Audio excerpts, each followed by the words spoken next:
Hi, welcome everyone. It's Petri. Thanks so much for coming by. I'm so happy you're painting here with us all. We're having a fun time on this channel. We're doing everything watercolor. So whenever you come to this channel, you're going to be doing everything watercolor. We do everything from streetscapes like this to landscapes. We do flower paintings, figure painting. We do portrait painting. We do boats and seascapes. So we basically do everything here watercolor. We change our subject matter, of course, but for the most part, everything is watercolor. And we're going to have a lot of fun today with this Oatman Hotel out in Arizona.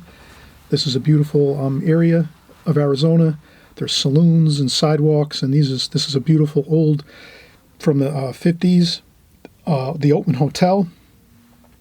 It's got a beautiful arcade, arches, beautiful sunny day in Arizona. Cars on the street, cars right here. We have a pickup truck and another sports utility vehicle here. A saloon. We have a donkey here. And we have really interesting signs happening. We use lots of colors. So we're going to have a lot of fun doing this painting. Thanks so much for coming by. And I always mention, too, if you haven't subscribed and you really find that you like this channel, please consider subscribing. It's right. Subscribe button is right on the bottom right-hand side of the screen. You click subscribe. You can always unsubscribe if you do it now. It's fine. It's great. This way, if you don't like it at the end of the video, by the end of the video, you can always unclick subscribe, and But if you subscribe, you'll get all my videos. In case I don't want you to forget, please subscribe now if you can. And this way, you won't forget by the end of the video. And this way, you'll be subscribed. You'll get all my new videos. You check all my videos out. The ones you want to paint, you paint those, draw and paint those. And the ones that you're not sure if you want to paint them or not, you can just watch them. You'll learn a lot just from watching and listening to how we're doing things and watching how we're putting on the paints and washes and drawing and colors and all that good stuff. So I'm glad you're here. We're going to have a lot of fun doing this painting, and we'll just get started in like 2 seconds. Okay, we'll be right back.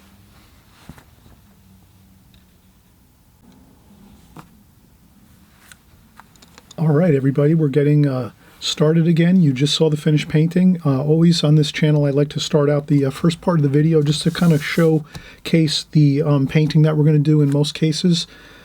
Occasionally when we do like kind of tutorials that are about techniques or paint swatches or color charts, things like that, we might not put the finished painting on first. But for this, for the videos that we do, you'll always know we'll always do the first part of the video, the first couple minutes or so is going to be the finished painting. So you'll always see the finished painting first. And it's a good way to kind of know if you're going to want to paint it or not. So you'll look at it and go, oh yeah, I definitely want to try that one, or I'm going to wait on that one. Maybe I might try that. Maybe in a couple months or a couple weeks, whatever it is. But you might want to just watch it anyway. I always say watch all the videos that I create here, because I always cover the same information over and over. So all the techniques and methods that we cover here week by week as we're making videos, it's all good information that the more you hear it, the more you're going to memorize it and learn it. And then it just goes and translates into better paintings for yourself. So no matter what you're doing, if you're watching a lot of videos, you're always going to benefit from that. I've watched tons of videos, and I still watch videos, not as many as I did when I first started watercolor, but that's just a little bit of information that I like to share, is that watching videos is always a good thing. And especially I used to watch them a lot when I was tired. I get home from work, I was too tired to paint and draw. I'd just put in a video, one of my favorite videos, or I'd watch YouTube and binge on YouTube videos and watching all the great watercolor artists out there on YouTube. So I still do that. I still watch YouTube videos, and I still have my video collection that I have. But in any case, let's get started.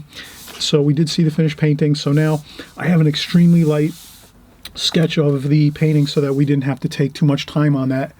And what I actually did was I just kind of sketched out the idea of the painting first. And it's a previous painting I've done before, so it's a little easier to do a light sketch really lightly looking at my photograph on my phone. And then all you have to do when you do this video is take a picture with your phone of your TV screen, or you could do it if you have a TV screen. If you have your computer, you could take a picture of your laptop computer or your desktop computer, or you could do a screen capture on your phone. We just covered that a couple weeks ago. If you look in my archives on using your phone and computers for your artwork, for reference photos. You'll see that video. It's just a couple videos ago. Maybe last week we did that. So basic thing is, you know, get the photograph, or just use it. Just leave it, hit pause and leave the finished painting in this beginning of this video, and you use that for your reference photo. So you would watch the video full through here on this particular video, watch it full through, then go back to the beginning and then hit pause on the very first minute or two where I show the painting. And once you have that full painting on your screen, you just hit pause on YouTube and you're set, and you can paint right from that. And if you have to tap your phone to have your phone light back up again, I do that too myself. My phone that I use, for some reason I can't get it back to the original settings where you could just leave it on and it stays on for, you know, hours or whatever. The screen goes dim after like a few minutes. So I just keep tapping my phone as I need to as I work. So we have this preliminary sketch. So now we're going to do the final contour drawing. So we're just going to go through the painting, and I'll probably start out, maybe I'll start over here. Usually I start on the left side. I'm a right-handed person. So if I'm going to start my drawing, better to start my drawing on the left side or center, and then maybe left. Less smudging of the lead on the paper, but that's not such a big deal. I wouldn't, painting is another thing, but in any case, start wherever you like to. You're the artist, you make that decision. I think I'm just going to start pretty much in the center of the painting, and I think this will come out pretty good. The lighting is good here, so I'm just going to take my time. And now we're doing this archway here. So this is a arcade with arches along the underside of this building. And then out here is a saloon. This is in Arizona. This painting is, I call it the Oatman Hotel. The Oatman Hotel. And we're just going to carefully draw everything as we go. And I'm going to try to stick with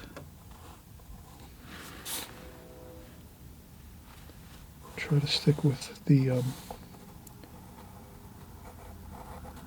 so here I'm just kind of staying in the center of the painting.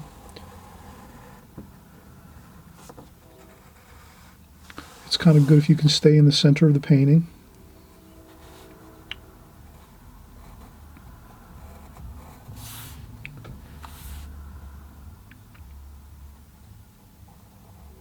It's always good to do that if you can. And then I just kind of hop, skip, and jump around over here. This is the other part of the archway. These are columns, large columns, and then the archways in between. This is a really fun painting to do, to draw and paint. It's got that real like lattice type feel where you're seeing through the picture, lots of three-dimensional quality to it. That's our column here. And we have multiple columns over here. So we do that one there. And we have a donkey over here.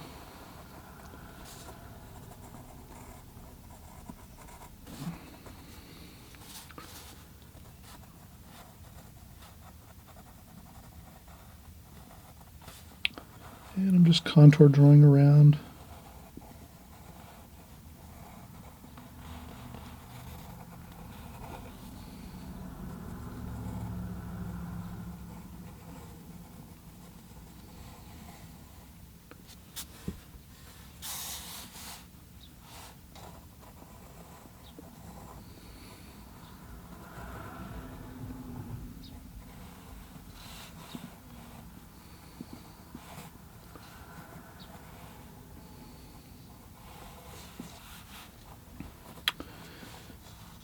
I'm just going to go around here.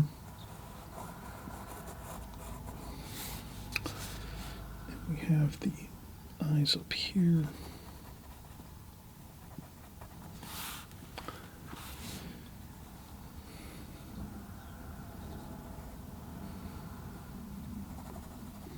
A little beard on our donkey here.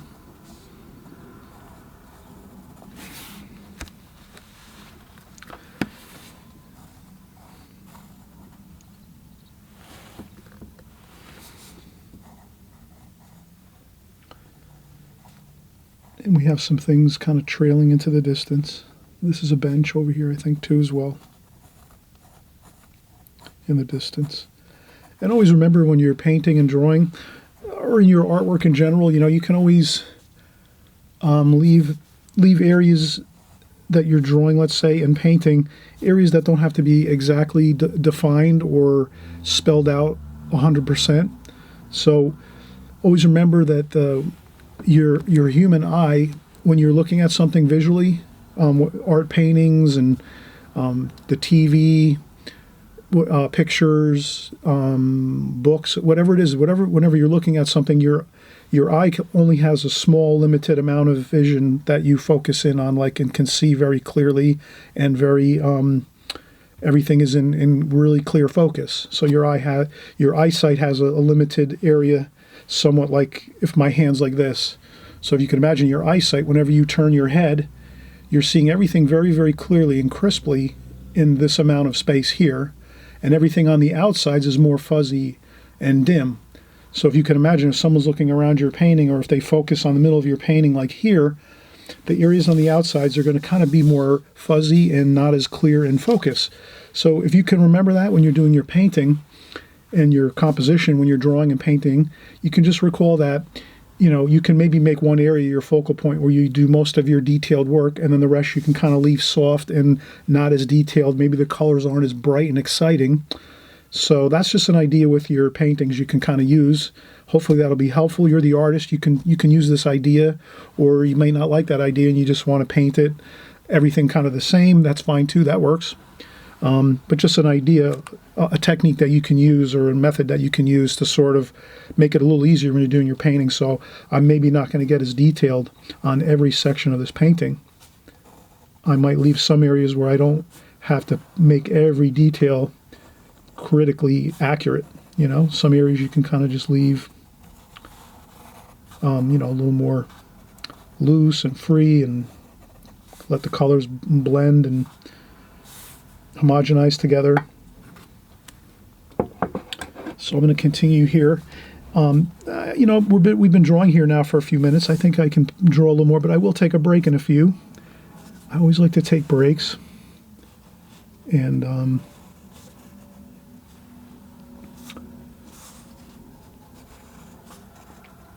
sometimes what happens is, if I draw too much for too long an amount of time, I start to lose track of my angles and curves and things like that. So that's why I like to take breaks, and then we're going to have the little sign here. This is hanging from the ceiling in the arcade. We have a sign is there. The Oatman Hotel. So we'll paint that in. I just wrote that in very lightly. Oatman Hotel. Oatman. O-A-T-M-A-N. Very loosely. This looks like a sign that was painted by hand with a small paintbrush by somebody that put the sign up here in this arcade. And then we have this line comes in here. All right, you know what? I'm starting to get a little bit tired. Let me take a break, and we'll come right back and we'll finish up our drawing. So we're pretty much halfway through our drawing. You can kind of see we've put a lot of pencil drawing in already, and we'll be right back, okay? So we'll just take a quick break. Thanks. All right, we're back up and running again here. We have our pencil drawing going. I'll take the paints out of the plastic here.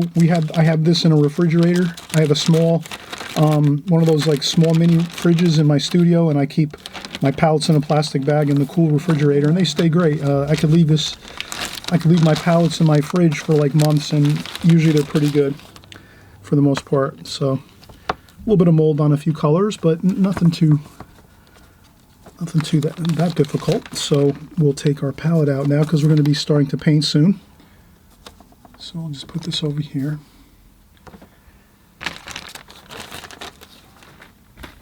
I just used a large Ziploc bag, and then I just trimmed it down a little bit and then put some clear packing tape on it to make it a smaller bag that fits just right with the size of the palette. And it just makes it a little more convenient when I'm just putting it away and putting it into the fridge instead of having to roll up the bag, and I have multiple pallets in the refrigerator, so it's kind of neater if I take the bag and make it smaller, and then everything fits in the fridge good. So that's that. And I'll just start my cleaning process here.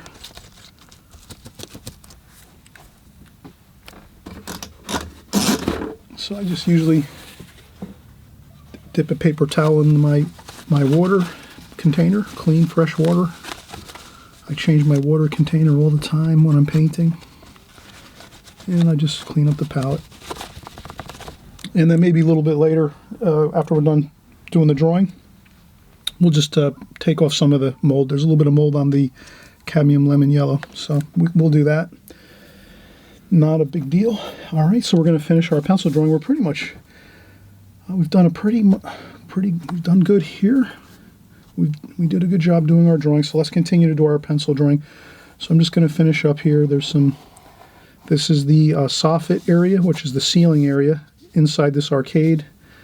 So these are the beams up in the soffit. They're like large, heavy wood timbers, like 2x4s. And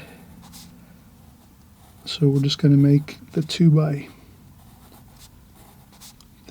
timbers. They might be even bigger than that, but they're probably actually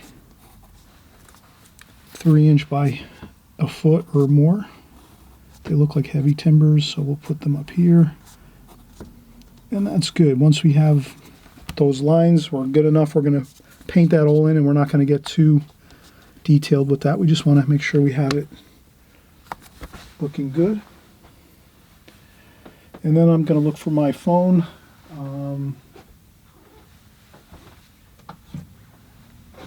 So I'm just going to get back to my photo. I'll set that back up on my table here, my art table, the photograph, so I can just kind of reference back to it. So across here is a wall, and that wall ties into over here,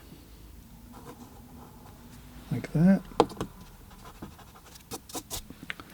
So we have this wall here, and then there's a bit of this arch showing, the underside of the archway, which has some light on it, some reflected light. So I'm just going to make that second line for the arch. And these vertical lines are like beams for the wall here. And there's some windows up here. Nothing too fancy. Other than that, we're pretty good. And there's a bench here. We have that drawn in. That looks good. And again, I'm setting up my phone so that I'm trying to set up my phone. Sometimes my phone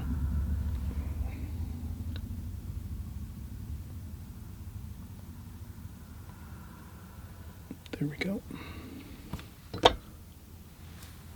Okay, so I have my phone set up across from me, and I'm just going to draw a couple more lines over here. Then we have the car over here. There's a sedan over here, and this is probably a photograph from the 70s, I would say.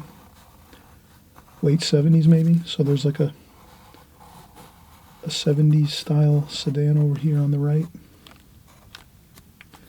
There's also another column over here. Now that's really important to get that column over here in. And I'm just going to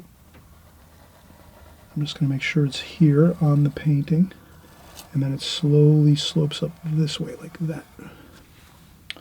So that's going to be another column like these here, and it makes like a beautiful picture frames of interesting information as we go through the painting. I think that looks really good. Kind of closes in the scene too with this column over here. And then we have a utility pole here for communications lines, and that's going to be, and then we have some wires going across. This one actually goes a little bit lower. Like that. That's better. And then there's the mountains in the distance here and the sky. We have lots of beautiful blue sky with some kind of white clouds in the sky, so that looks good. And here we have light going through.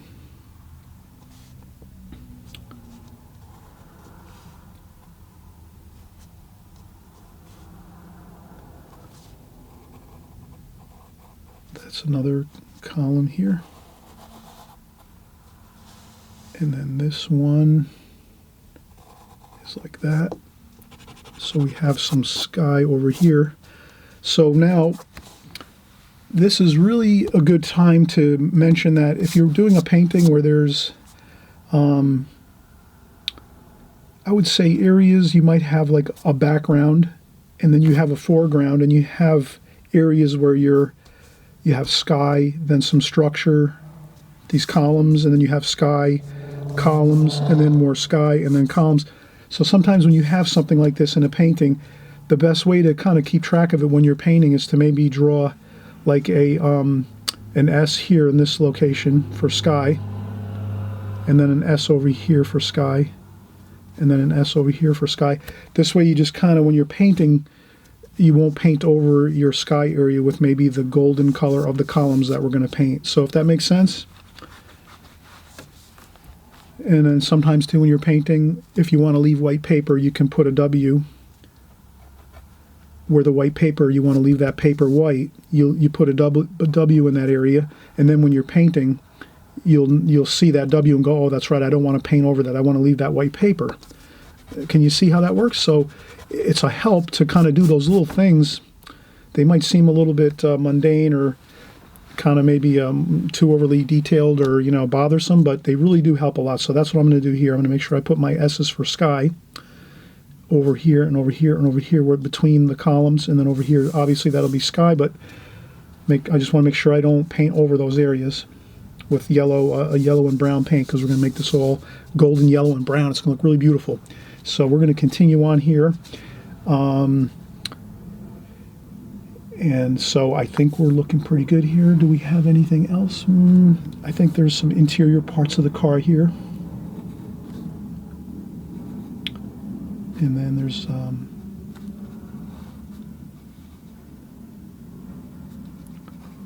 an interior part of the car here. I'll just pencil that in a little bit. That's the other side of the car, the opposite side of the car. You can see it on the interior. And I won't get much more detailed than that with the interior of the car. I just want to make sure I get that shadowy area and the darker area in the car like that. Then this here is the door. I'm going to make the door here with the handle. And then there's another door here with another handle. Just like that. Maybe we'll make it just maybe we'll just make it a single door. That might be better.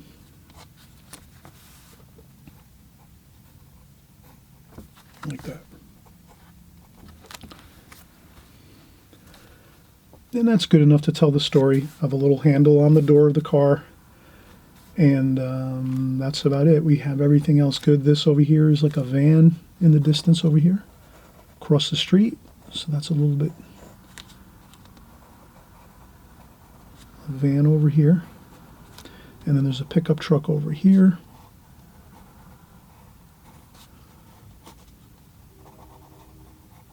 Like that with a. So we're just doing our. And this might be, we need to. Vehicles are always difficult to draw. I'm making the front of the truck here. And there's the fender.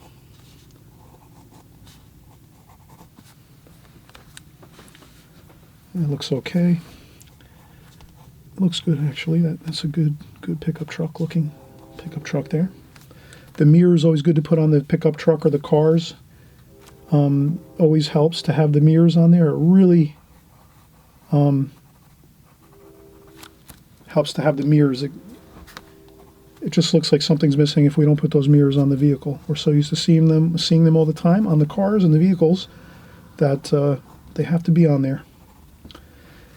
And then everything else looks pretty good. And then over here where the front of the pickup truck is, there's some windows over here, storefronts over here where this is. So I'm just going to put some of those storefront windows there. And the angles are pretty good. So I just want to sort of make sure my angles look pretty good across here. It looks pretty good. Like that. And there's also, we'll put a little more details here on this roof. This is a shed roof here. And there's a window over here. Might be a sign. I think that's a sign actually on the building here. And there's the top of the wall up here. So that's a wall there. And then over here's another roof.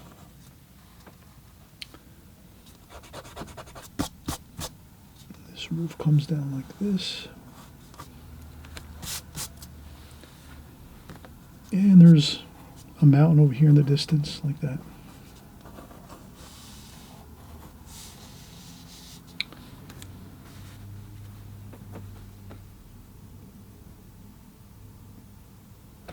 And I think that's good. I think our drawing is fine. We have plenty of details on our drawing. We don't want to go overboard and do every single detail.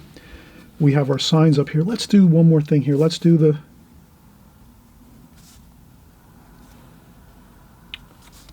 sign up here.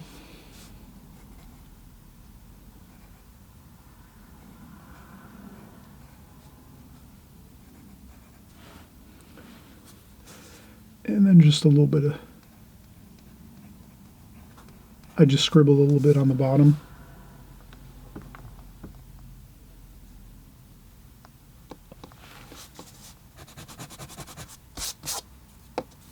And I can make out some of these words here. Let's see, this is cold pop. And what else is that over there?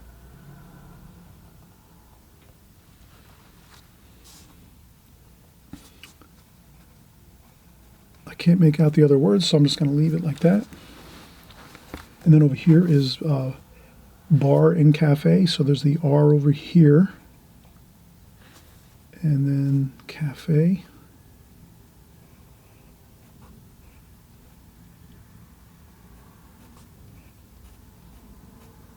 Cafe.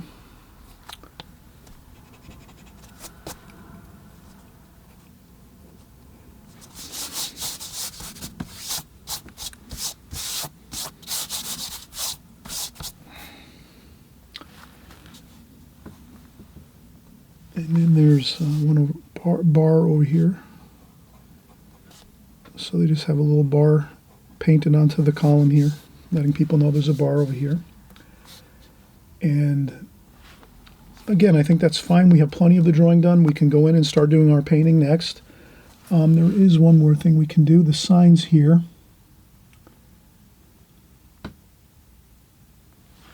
There's down here, I'm just going to write it in, Gold City Saloon.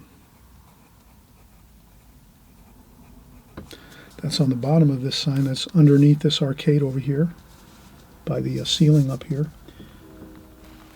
And I'm just trying to look, see what else that might be there.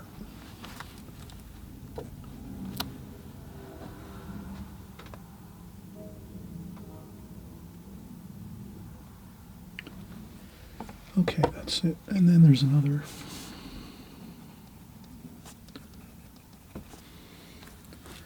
These here, I just scribble in some ideas of writing. Not too much detail on every single bit of this sign. Enough to say the Oatman Hotel and then Gold City Saloon underneath. That's good enough. And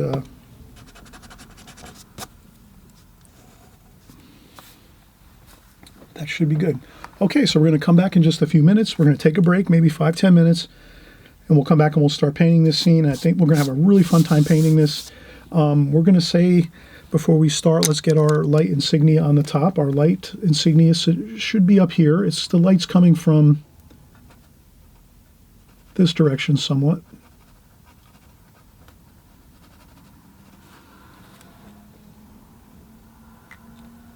So that's very helpful. When we're going to start painting, we're going to keep in mind the light and the shadows. And I'll keep referring back to my painting, my previous painting that I have on my phone. And we shall see how it starts to take shape once we get back painting here. All right, so I'll set up my palette's good. I'm going to spritz some water on there before we start.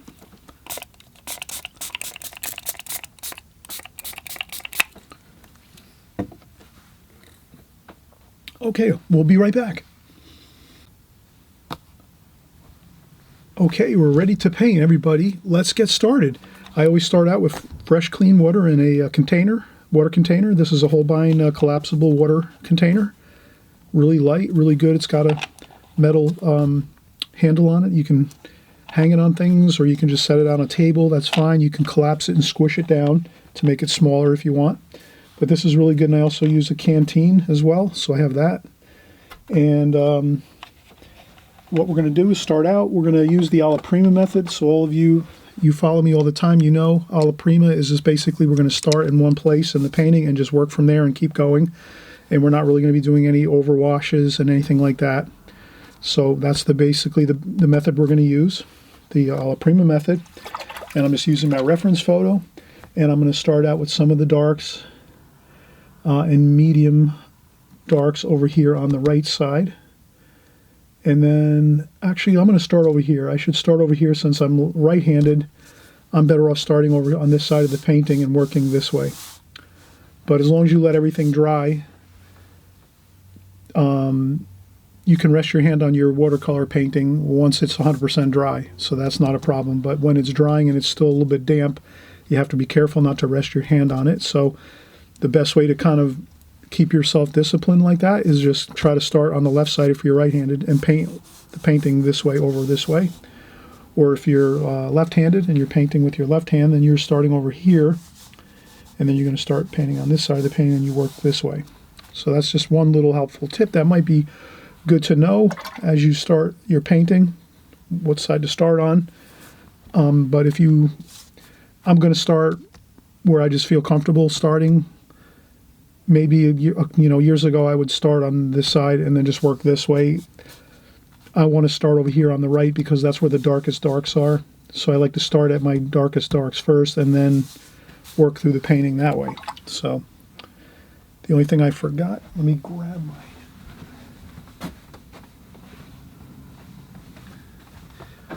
Okay, so I just have my apron. I like to use an apron when I paint.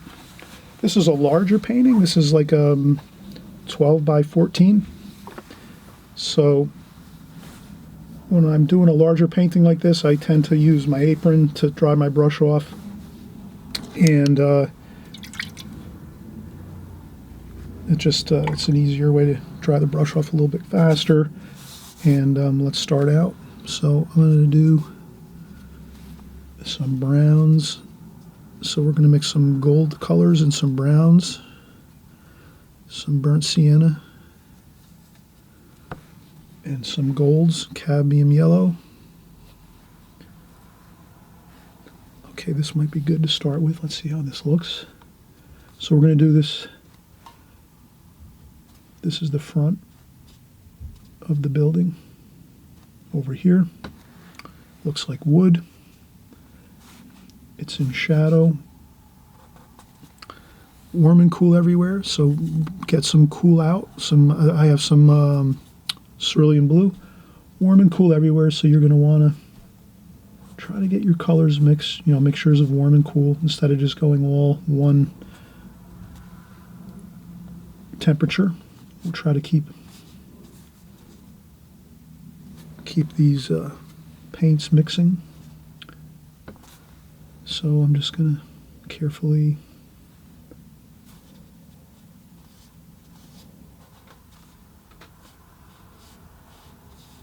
I'm trying to go the way of the boards here. There's vertical wooden boards on this, so let's try to keep that.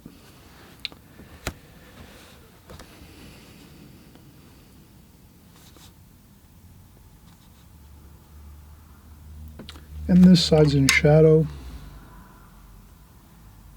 cobalt blue, a good all-purpose blue for some darker shadows over here.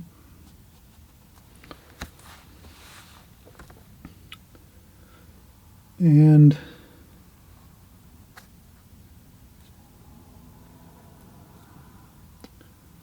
let's see what we have next here. Okay, now we're going to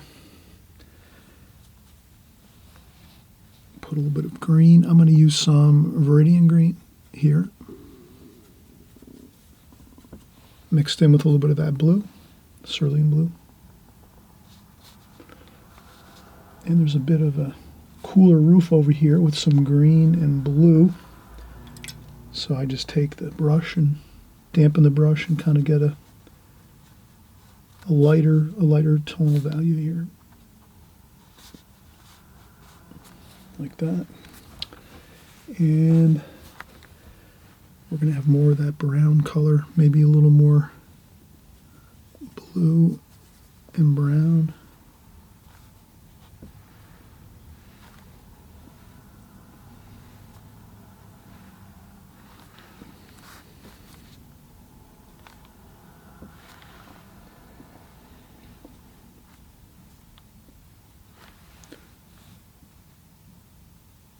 Cobalt blue, maybe a little bit of burnt umber in there, and cobalt blue, just for a little bit of a darker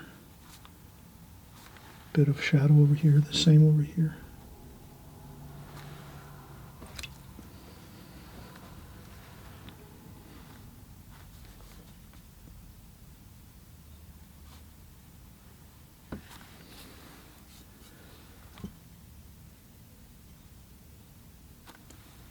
And I'm going to get that golden color in there too.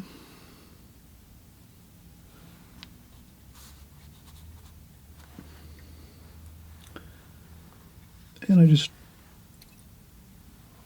use my sponge here next to my water container, rinse off my brush, tap off the water, and then I go over here to my palette and get my colors.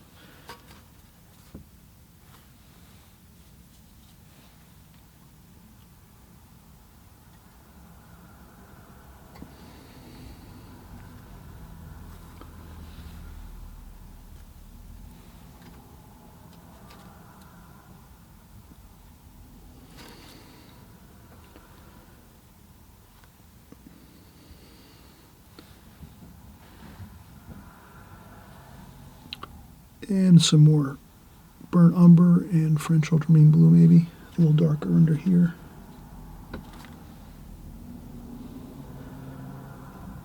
And over here we have some cobalt blue and burnt umber, French ultramarine blue too, burnt umber, a good dark we're going to use over here.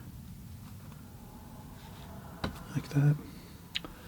So I'm just trying to get the feel of things, but these are the really darks, the darks over here, so that's why I'm starting over here. And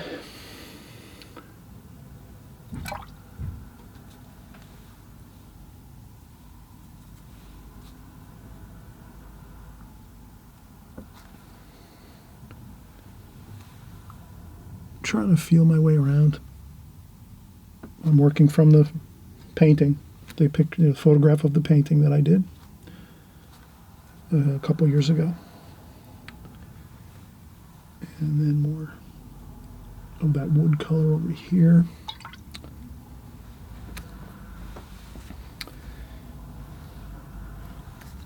And let's get some of that truck here.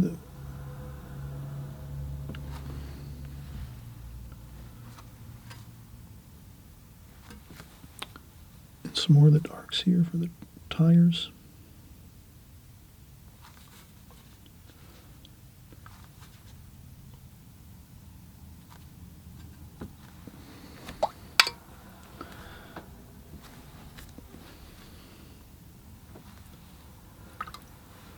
Sometimes you can leave things white paper and then come back later once the paint dries and then finish. So I'm going to finish this truck later, the side of this truck, and I'm going to start working over here on the car.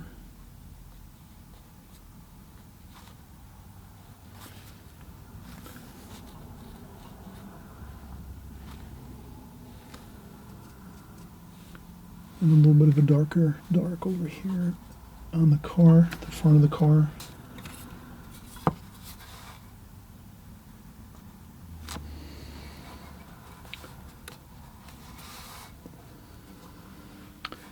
Then we're going to have that darker blue inside the car. Maybe some blue and green, Viridian and French ultramarine blue, touch of brown. Kind of a cool color in there.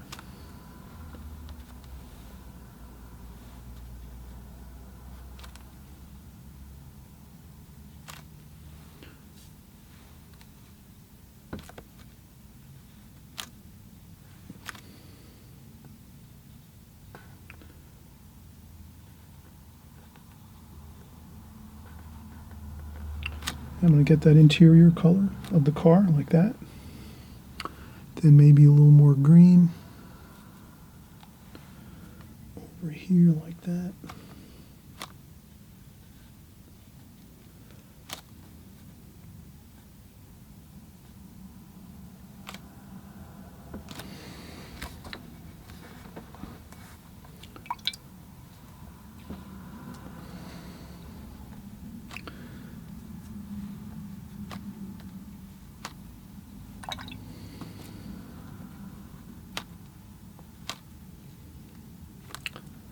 And I'm just filling in a little bit of a lighter wash there.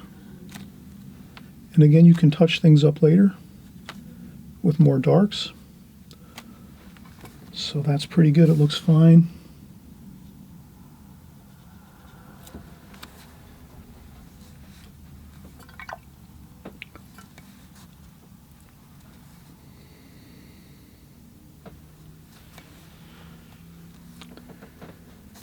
And then we're going to do some colors on the side of the vehicle. A lighter wash for this side of the vehicle here.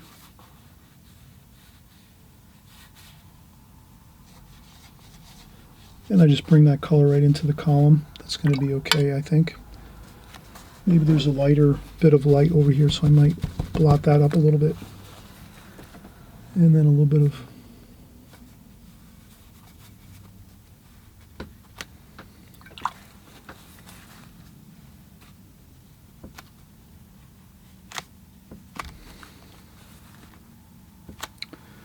and then I'll make a little bit of a darker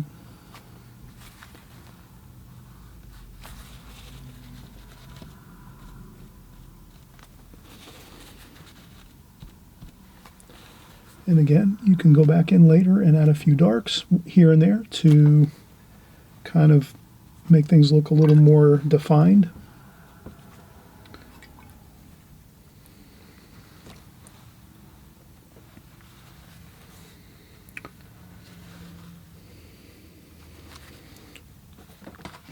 Never a problem if you see something like a flaw in your drawing, you can draw something over again. So I think I made that other van over here too large, so I'm making the roof smaller like that.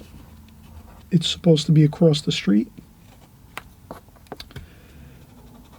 and that mirror is too big. Maybe I'll make that a little smaller. I'm just counter adjusting as I go. If I see something I think that needs to get changed, but it's not too bad. I could have left it, but I figure if I see it and it looks like I can do it pretty easily, I'll just do it. And that's the windows on that van across the way here.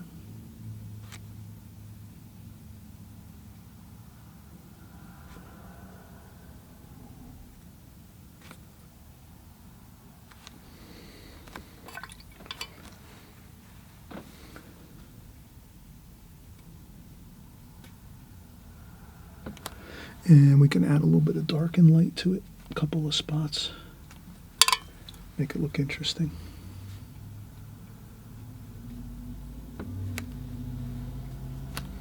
Here we go.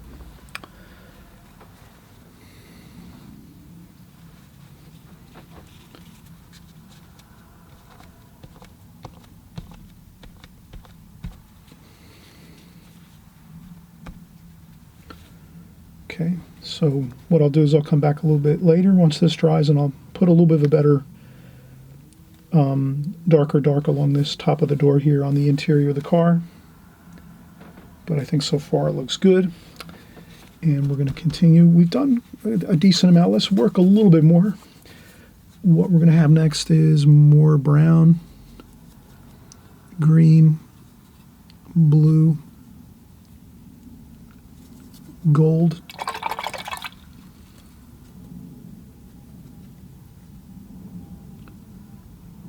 cadmium lemon yellow, and cadmium yellow.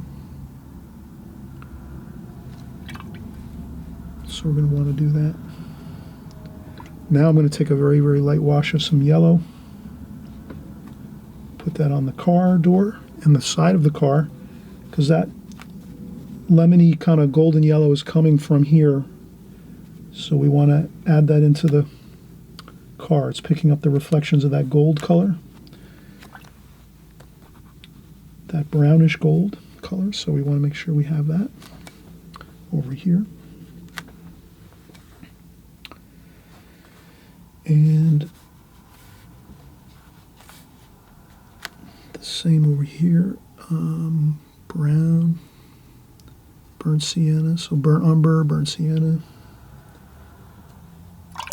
Rinse the brush off, dry off the brush a little bit on a sponge, and get some cadmium yellow, maybe some cadmium lemon yellow too. And we're going to start doing our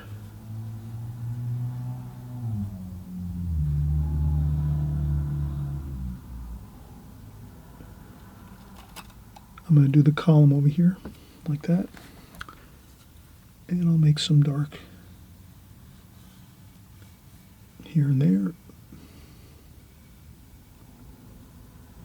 Like that.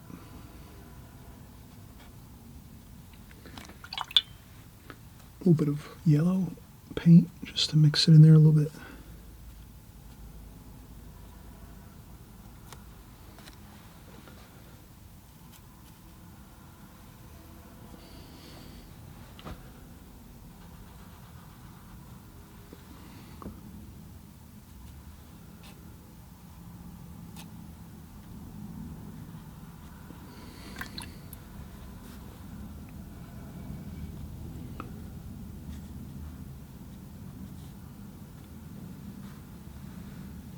A little bit of warm and cool everywhere, so I'm going to put some blue on this too as well.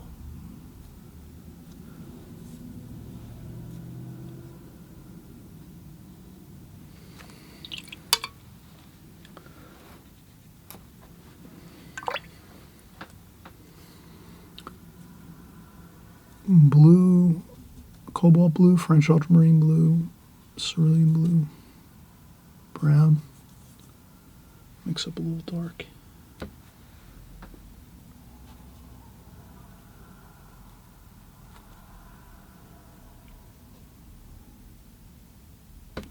Okay, there's some things over here.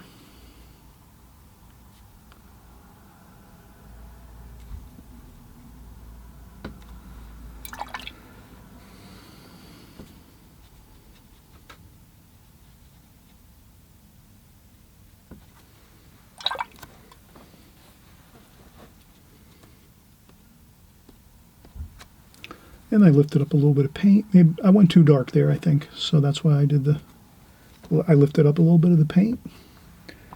And then we have the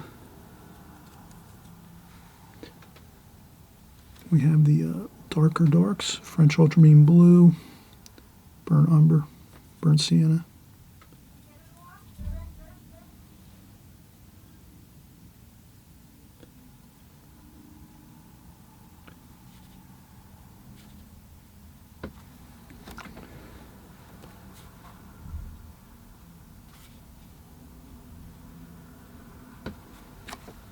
And we're just making that road color, the pavement here.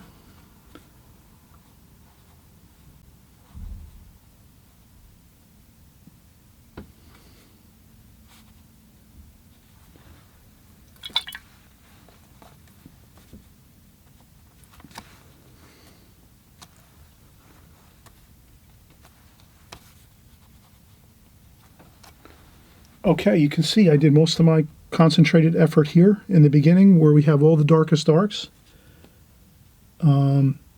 Important to do.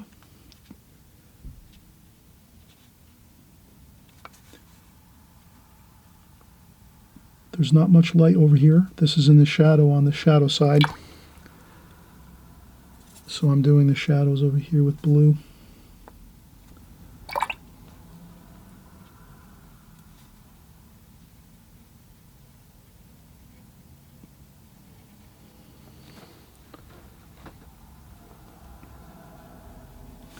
And we're going to put a dark trim along the bottom of this wall here in just a few. Let's let this dry. So we're going to let this dry now. We'll do a little more details. But I think so far that's looking good. And again, this isn't really the focal point so much. We're painting this alla prima, everything at one time. So you can just let everything sort of, you make little highlights and spots here and there where you might make some more details. Maybe the car, pickup truck, maybe a little bit over here. The signs are going to be a focal point. These signs are going to be a focal point. And the donkey over here, this is a kind of a really cool focal point. This is always interesting, like farm animals and things. And, you know, the scenery is in itself pretty cool and interesting with the arcade and the arches and the columns and the outdoor sky in the background. So you'll see this painting is really going to come together and look beautiful as we go. But it is a larger painting, a 14, probably like a 12 by 14 or so, or 14, yeah, about 12 by 14, I think. And so it takes a little bit, you know, it takes more time to create a larger painting. And this one is really packed with a lot of interesting information. So we're doing a lot of detailed work in here, with a lot of drawing, a lot of, you know, shapes, different kinds of shapes, and lots of different colors. So keep that in mind. This is a painting you can really take your time with. You can work several weeks on it if you want, but the real best way to do a painting like this is kind of just try to do it in like a day, a full day, maybe 8 hours or 6 hours, however you can do it, maybe 4 or 5 hours, depends on your skill level. But I just want to keep using the same colors over and over and over that we're using now, and then keep working through the whole painting. And I think we can get it done in another maybe hour, probably. It takes another hour to probably finish this, I think. We'll see how it goes, but definitely going to take a break now since we did quite a bit over here. Some of these other areas up here are less detailed, so that'll go quicker. All right, we're going to be back in just a few minutes. I'm just going to take a break for about 10-15 minutes, and we'll get started.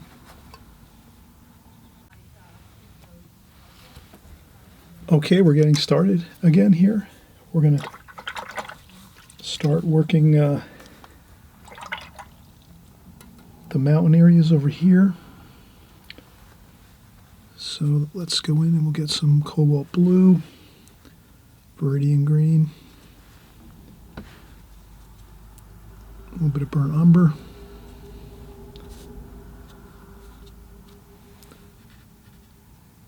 a little more green, sap green there, a little bit cooler blue, cerulean blue.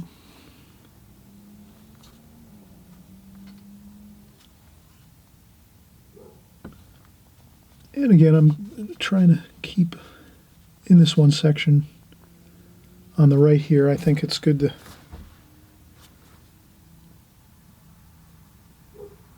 now I'm going to go across and tie this in like this.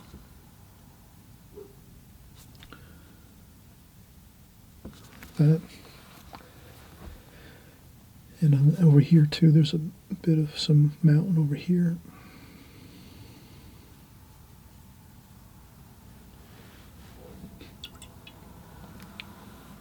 A little bit of purple.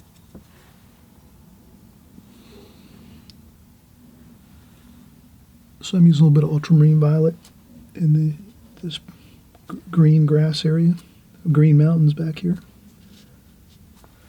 And then if I use the purple, I'm going to try to move it through the rest of the painting just a little bit.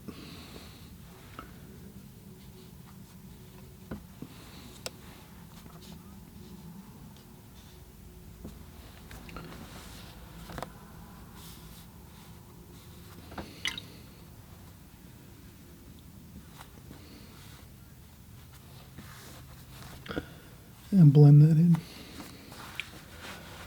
Okay, so we're going to keep working here. And then we have some more distant mountains back here. Purple and blue, cerulean maybe, and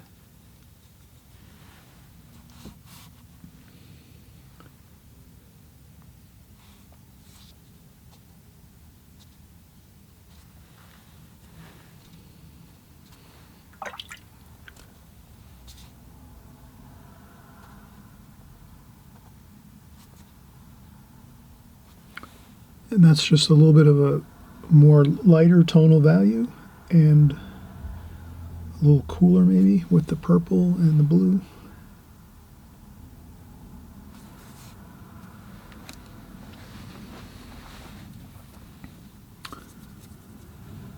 And then maybe just a little change of color here.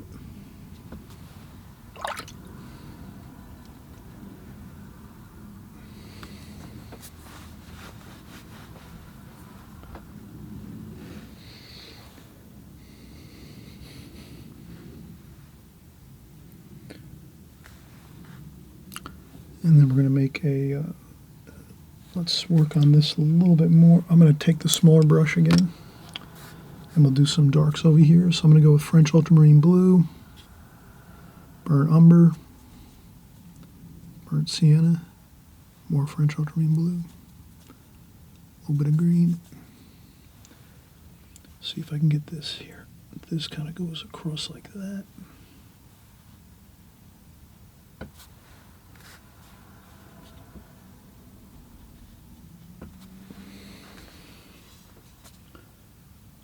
And that's some trim boards over there. Then I just have to make sure I rinse the brush off really good, and then I can wet the paper here. And then I can just blot that up a little bit.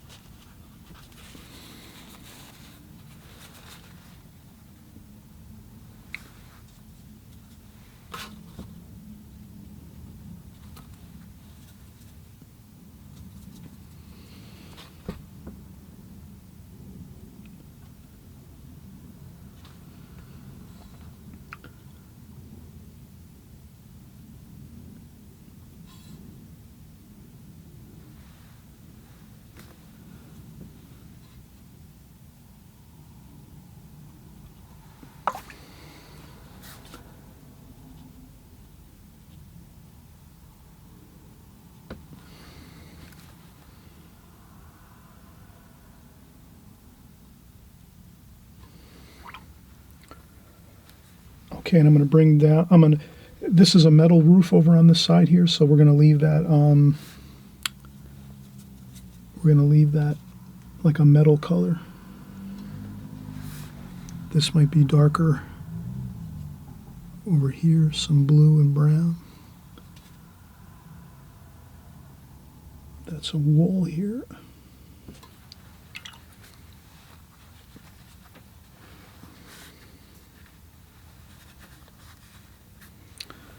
And again, some more brown and blue. And we'll make this trim along here.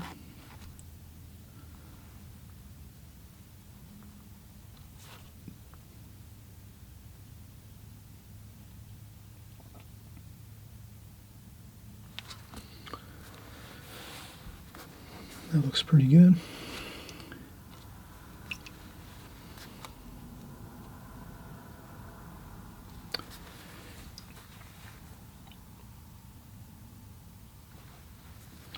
Now we're going to, there's some starting to get pretty muddy on the palette. Let me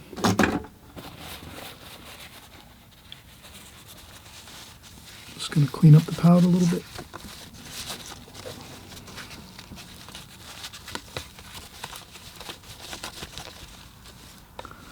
I basically know my colors. You can kind of see we're using the same colors throughout the painting.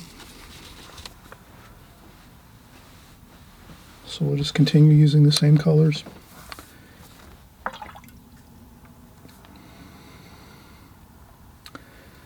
Here, I'm going to go with a lemon yellow, cadmium yellow, a little bit of Viridian. And that's going to be a distant grass field that we can see from here. It goes through the building. I might have to add some dark over here. So I'll do that now while I think of it.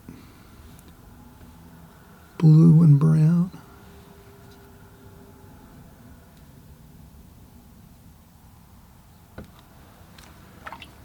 Okay, that's the edge of the building. This is the grass field out here.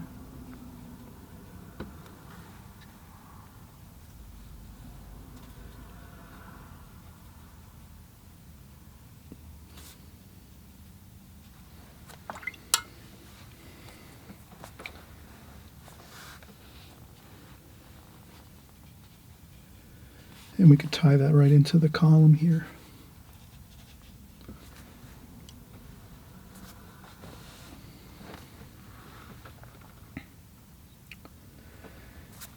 And then there's a dark over here I can see, which is French ultramarine blue, burnt umber, burnt sienna.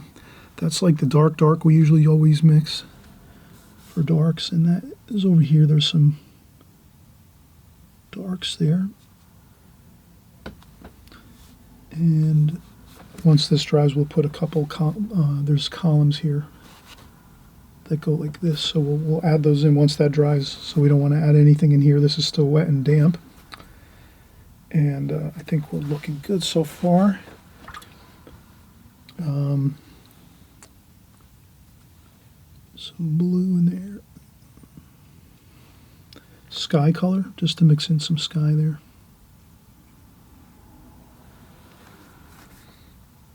And we're going to use some of that cobalt blue sky color on this roof here. Just a little bit.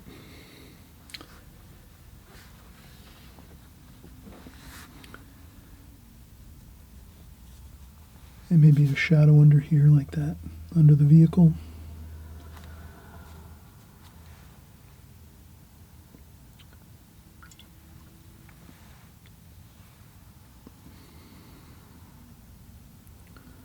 And then raw umber here.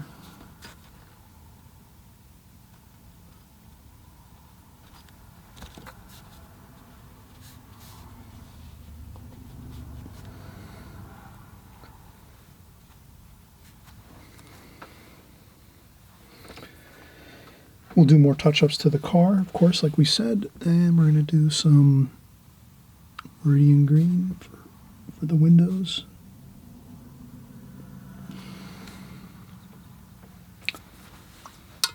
Okay.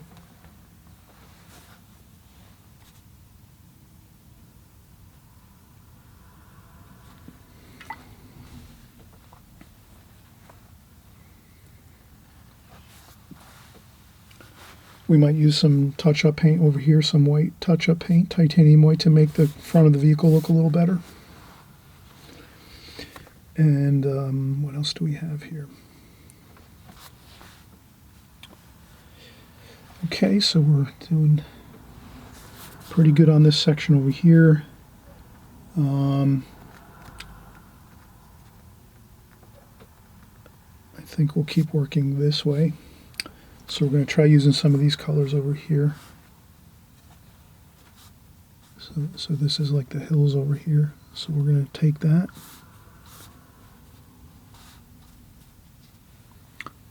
And then some more Viridian green, sap green, yellow. And we're just going to put some grass type colors, bright, cadmium lemon yellow and some greens over here.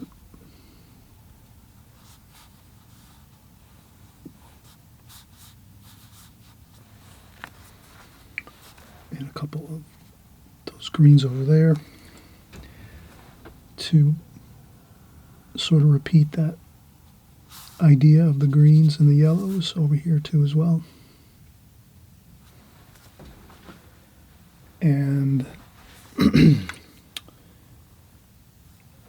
maybe we're going to repeat those same colors in the distance over here. So these greens over here, maybe we're going to have some of those up here.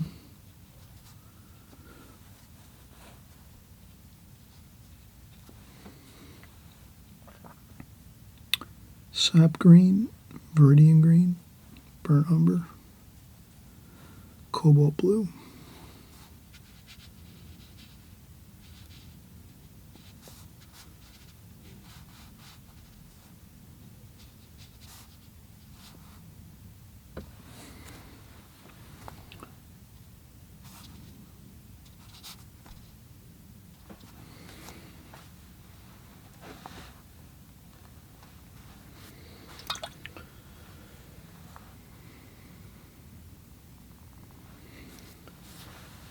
Okay, it's sort of a patchwork of interesting colors. It all kind of flows together across here. So you can kind of see we took the mountains, the green mountains, the hills over here, another field back here, a distant mountain back here. So we kind of keep going with that idea right through across the painting, behind the structure here, the columns. So that looks pretty good. I think we're going to take another break. And then we can start up again and we'll keep working, but I think we have mostly larger washes to do now. Most of the smaller, the only thing we have left that's going to be kind of intricate is this ceiling area here, but we're going to kind of go quickly through there and get it done really nicely. We'll use the same colors as this over here, pretty much over here. And I think we'll be good. We'll use maybe some more warmer colors for over here for the ceiling. And then we can work on the donkey and the underside of this building here, and the ceiling and the signs in the sky, and we'll be all complete. So we're getting there. We'll start up in just a few more minutes. We'll take a quick break and we'll be right back.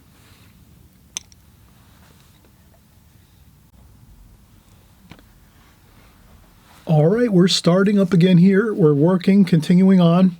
We notice that we did start with this right-hand corner here. That's where most of the darkest darks are, and it's the most intricate and most detailed part of the painting. So that's why I chose that. It's alla prima style painting we're doing right now. So that's the methods we're using here, alla prima method. And I'll continue on. We're going to make some darks here: French ultramarine blue, burnt umber, burnt sienna. That's our staple dark usually we use. And we're going to finish this here. These are the posts in front of this saloon over here. And so we'll have that completed. Like that. Okay. And there's a post over here. So we'll just do that.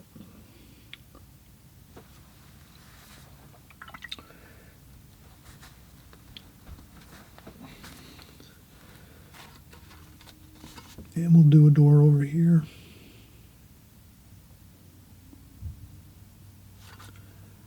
Maybe we'll do a window there.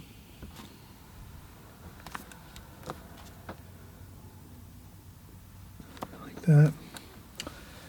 So we'll just sort of put a couple details over here. I think that's good for now.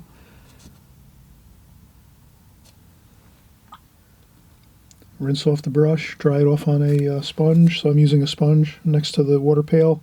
Dry off some of the water, then use a damp brush, and you can just kind of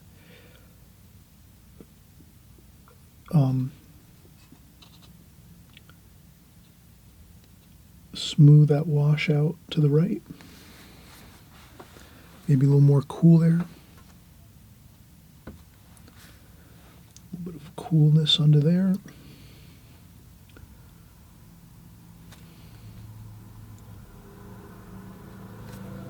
So we try to mix colors everywhere as we go.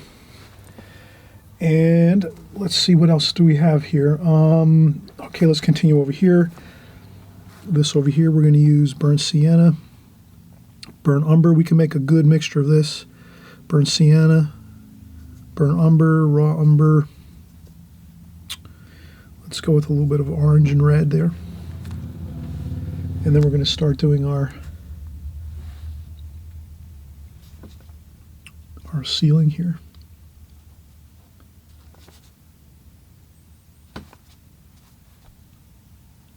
And if you have a really fine area, you can get a smaller brush. So if you find that you're trying to struggle to get some paint in a certain area, if the brush is too awkward and you can't get that smaller line or wash in there, you just move to a smaller brush. This is a number 5 Da Vinci travel brush. So this is the smallest brush I usually use, I would say. Except for my needlepoint brush that I use. That's really fine, but that's for the finer details of things. And then I'll try to keep changing my colors here. So I have reds, browns, a little bit of cool too. Let's use some cool in there. Cobalt blue maybe. So we'll mix in some cools here as well. And these are the soffits, or ceilings if you will, of this arcade area, where there's a saloon to the left here. A hotel is to the left here, and a saloon, I think. So, and if you find for some reason, if you think your drawing has, or your painting has somehow, like if you mix up a line or something, you don't have to really worry about it. In an area like this over here, like the ceiling area here, I don't think it's a big deal.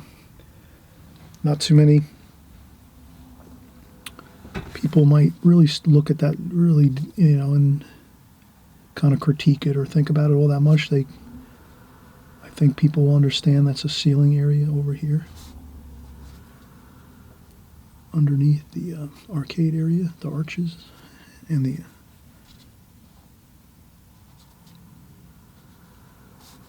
sidewalk area. So that's, and you can splash on a little bit of water over here.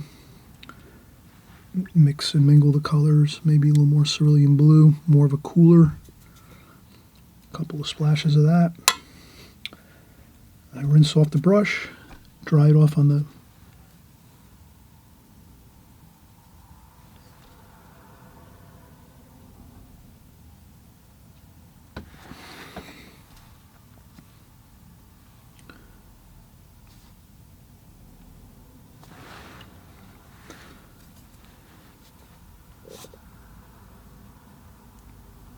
and I just continue to get these washes in.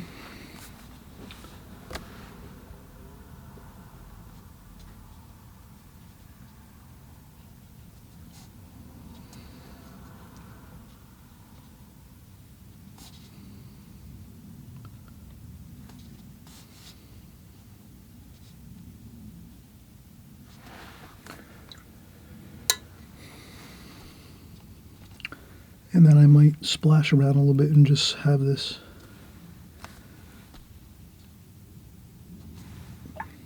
mix and mingle a little bit with the colors and I hope you notice that I start out making these dark sections smaller, and then I make them closer to the white lines, which are the actual timbers. So this way,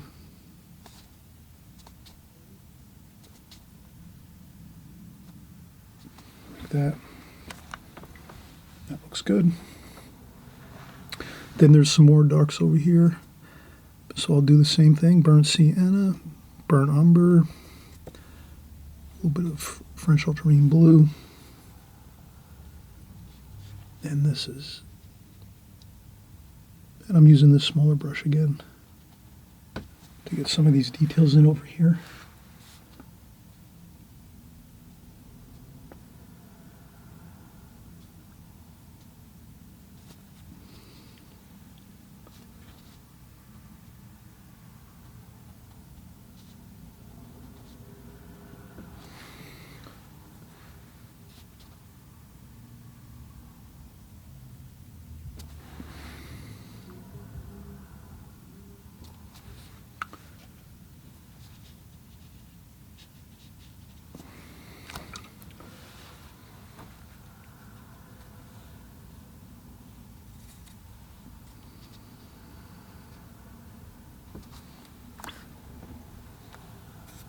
I'll pick up some greens.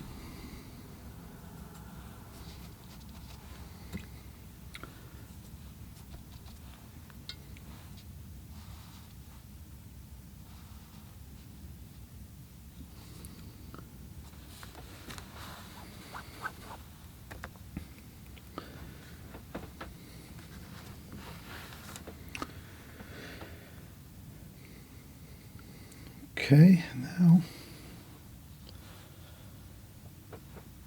I'm just going to make a little change here.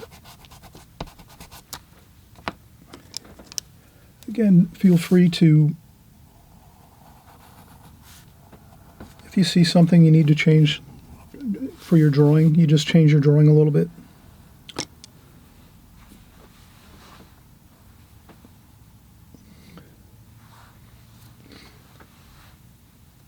All right, I'm going to try our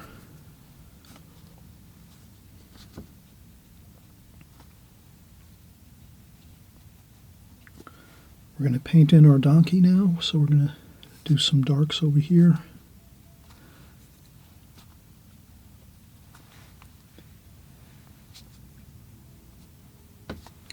And rinse the brush off really well, and dry it off on the sponge, and then slowly soften that out.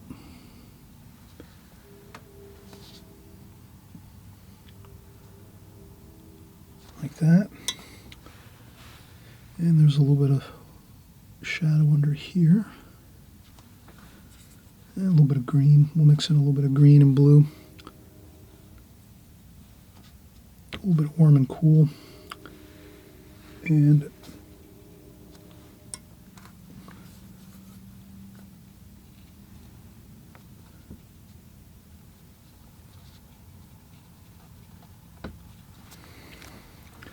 I'll move up to a little bit of a larger brush now.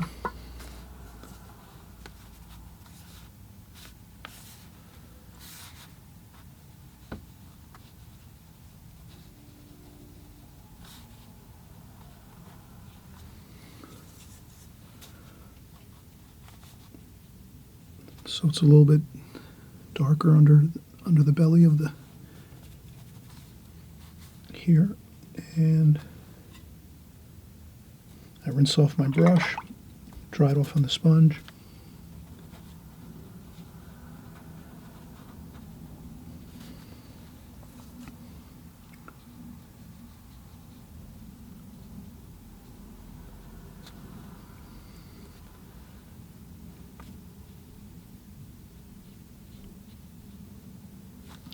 And I'll put a little bit of yellow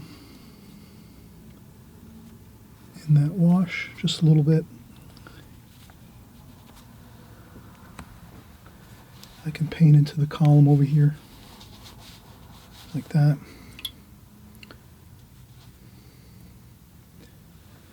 And we'll do another spot over here.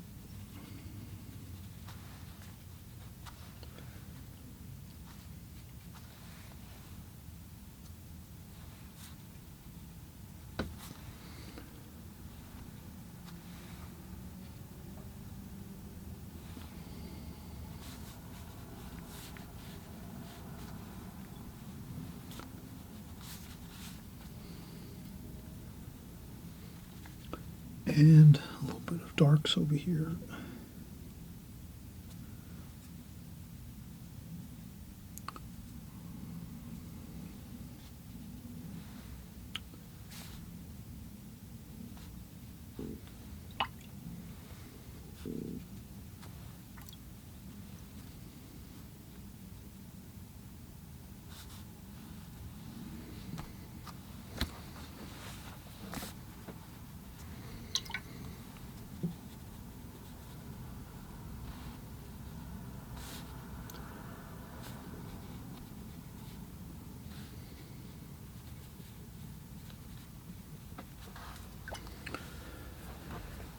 Okay, and that's looking good, and we're going to tie that right into this.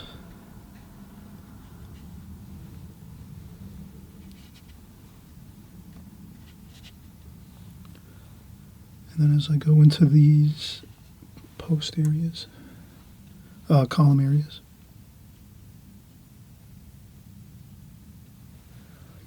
it's lighter on the right side. The light's coming from here. So I want to remember that, so I kind of lighten up over here.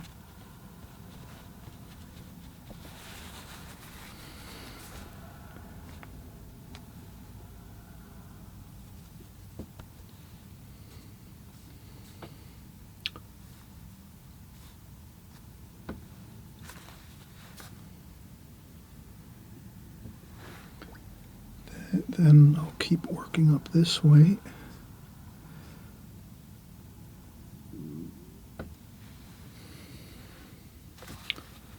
That's pretty light here.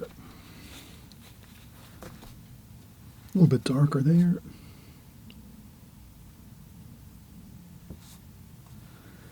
And this will all dry lighter. We can always remember that. It's going to dry lighter. Then it gets darker up here. Burnt umber, burnt sienna.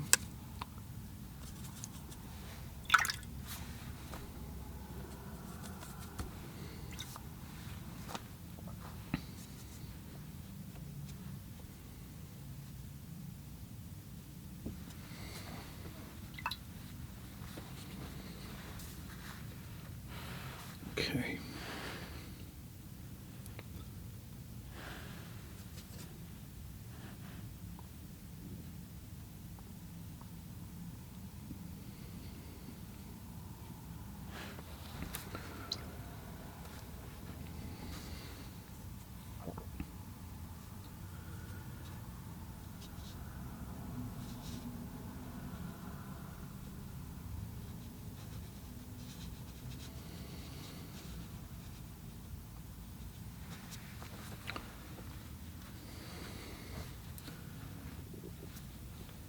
And if I have to pencil something in, I do it.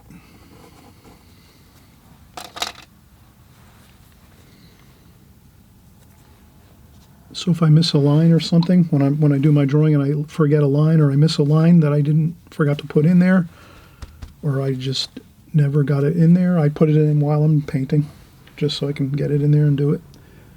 And we're going to make sure to do some more.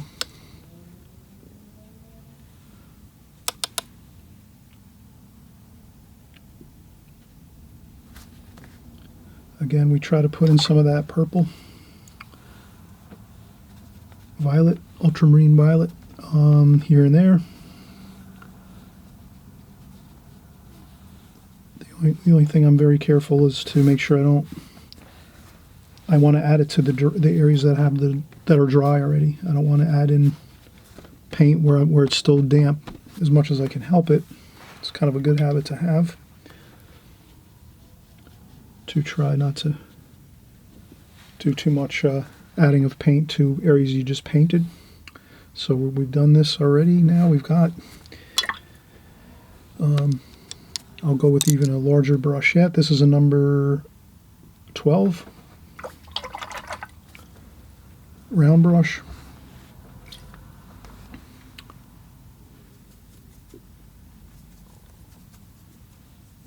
Same colors we've been using. Cobalt blue, cerulean blue for the cool, burnt umber, burnt sienna, a little bit of raw umber. Rinse off the brush as I go into the yellow, and I'll go into cadmium yellow and cadmium yellow lemon. And we have a good mix of colors. And then we'll just start painting it up here. This is where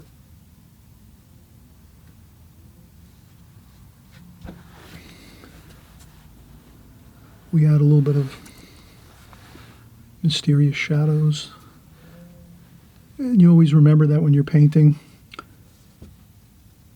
you know, anything really, but especially like something like ceilings or, you know, walls. There's all little shadows here and there on walls. They're not really just one color or one tonal value, I should say. So that's all we remember when we're doing this, is that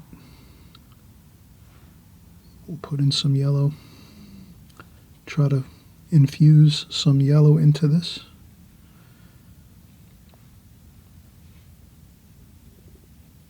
Like that, just some colors. that we've been repeating throughout the painting we put in there. This is a little darker.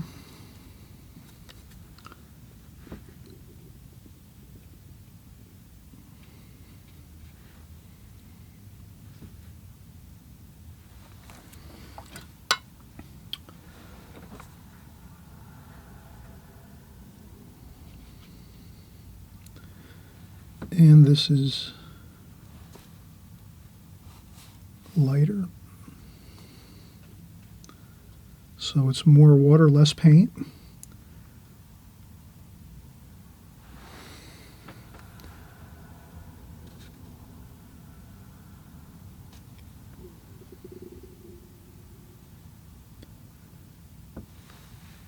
And there's a little bit of light on the underside of that arch, so let's leave that there.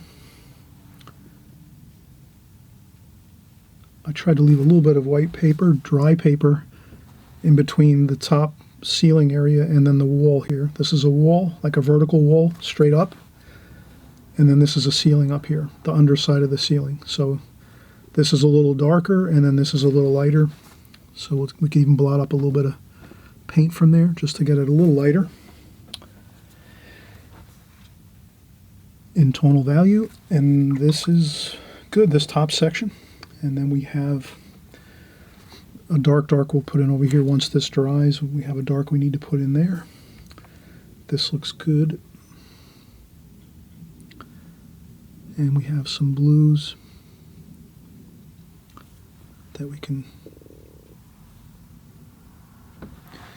then we can take this same color we've used and we're going to put that in the sign.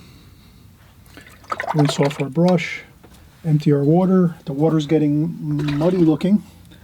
We want to, now that we're doing really light washes here, very, very light washes, light as in tonal value, not much paint at all, just barely wash on there. We rinse off our brush in fresh, clean water, dry off our brush, and then we can take this wash and it'll remain very light for us.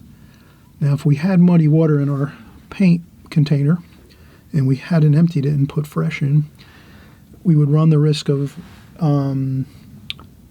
having a darker tonal value on this sign, and we don't want that. We want to keep this sign light in here. It's a bright sign, and we're going to put some yellow in there. We're going to put in some cerulean blue, some meridian, mix it up, add a little bit of warm and cool.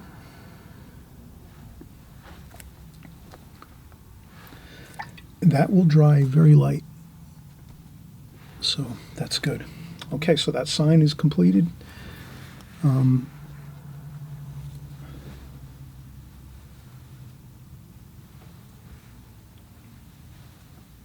Okay, so that's good. What else are we looking at now? Of the again, very, very clean, fresh, clean water in my pail. Then I can get in some really subtle lights on some of these areas. Here, there's some yellow. If you find your paints are mixing up too much in the palette, you can always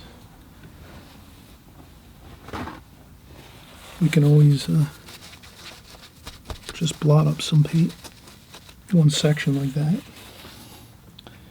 and then we can get some more paint out there, some cad lemon yellow and cadmium yellow, and this way we can continue to put some of that sunny kind of sunlight. Sunlight is like bright and it's like kind of yellow. If you add yellow, like lemon yellow, cadmium lemon yellow, and cadmium yellow, it does have a feeling of light to it, that warmth of the sunlight. And then over here, we're going to leave that white paper, and this over here is sky over here, sky over here. What else do we have? Let's do this. This is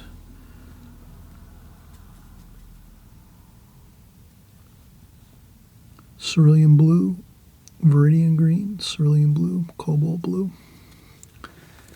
And then we're going to add some raw umber here. And some burnt umber too. Raw umber. And then we're going to paint this in.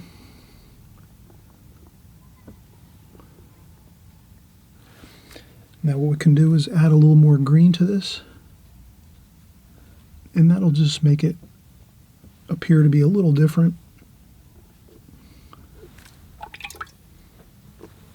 in color, so that it kind of breaks up the...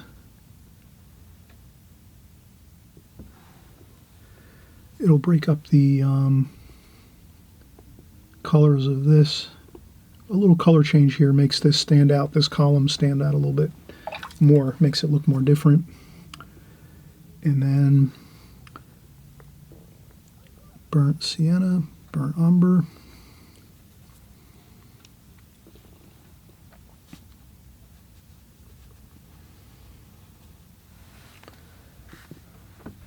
And then cerulean blue.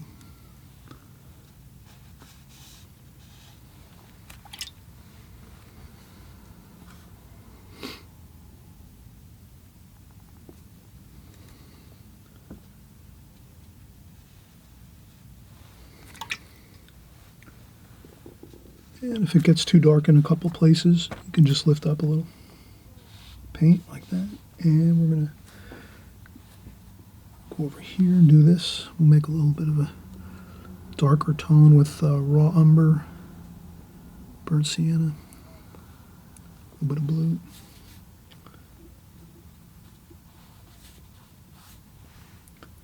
And then over here, there's a little more sunlight colors.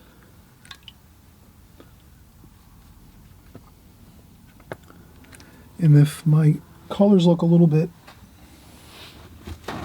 I'm starting to see that I have some darker washes that kind of infiltrated down this way. So I'm going to try to make sure I don't get too much of that darker wash in there. And then I'll go back in and get my lemon yellow. Take the time, please do. Take the time. If you see some muddy problems on your palette, like things running into other colors and you're starting to lose control of a color, like this lemon started to get that blue and the darker washes and the browns down in this corner here of the palette, take the couple seconds and try to take the paper towel, wipe up that area, and then this way you can get back to the better colors, the washes that you need here. So we wanted to have definitely some really nice yellows and on this side over here, like that.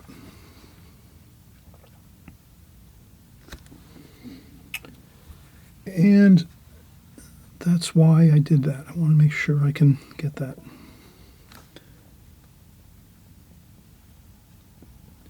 And then you can do a little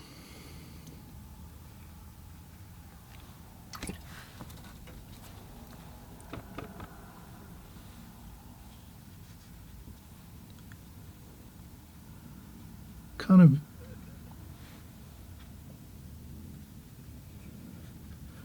since this is very close to us, we can get some different more details in this. So we're doing a little more details. Maybe I'll splash on a little bit of, we're going to make this a little bit, some splashes on there like that. I'm going to put a little bit of blue, cobalt blue. That's again where I'm going to change the water. I'm going to wipe up the palette a little bit. Good time for a break, so we'll take a break. I'll clean up the palette a little bit. I'll take a break, and then we're going to come back and finish up. I think we'll be able to finish up in the next 10 or 15 minutes. We just have to do the sky, the signs, and some of this over here, the bench over here, and the concrete sidewalk and patio over here underneath the arcade. So I think we're going to take another probably half an hour to finish this. But I think, yeah, half an hour should be good. I think we'll be able to do this in a half an hour pretty much. So this is a marathon of a painting. It's a lot of details again, and we're going to have more fun and we'll be right back. Well, we are back again, and we're continuing on here. Let's finish this painting. It's going to be fun from here on out. Let's start over here. I noticed there's a darker color. It looks like maybe I'll mix up a darker bit of wash up here. Burnt umber, burnt sienna.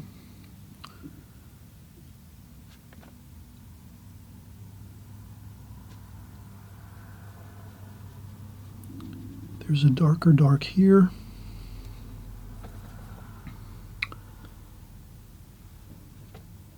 So I'm going to take my time. This is all dry up here now, so I can rest my hand on the painting, and this way I can get a much better straight line with my brush. And that's all I needed to do there.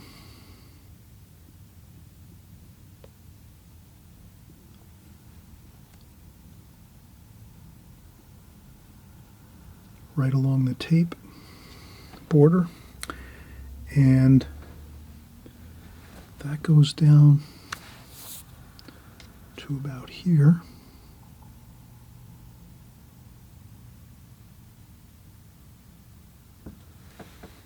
And then from there,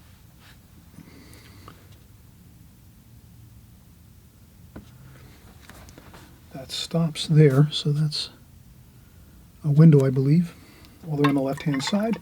And then the rest is pretty much light white paper with a little bit of blue there. There is a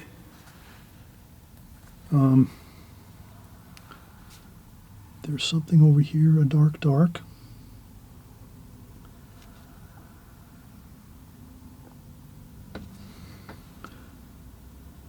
There's something over there on the bench. And then there's more, there's a bench over here. So we're seeing the bench here with the boards on the bench, and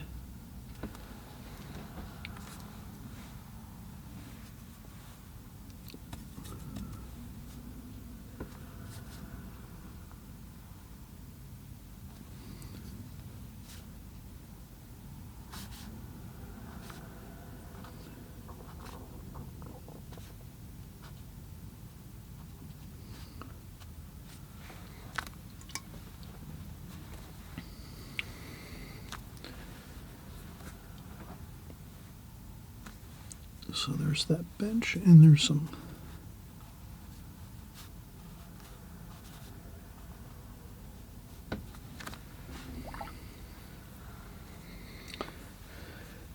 and then over here there's a little bit of just some very light lines like that. Carefully go like that across there. This over here has a cobalt blue, somewhat of a cobalt blue.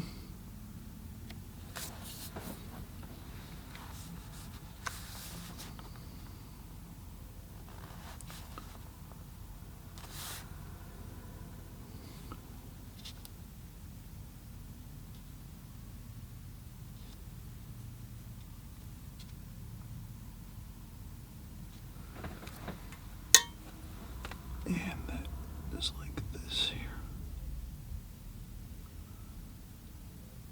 Okay, so that's a line there. And then we still have plenty of, we just changed our water, fresh clean water. And there's a little bit of purple on the concrete here and a little bit of yellow.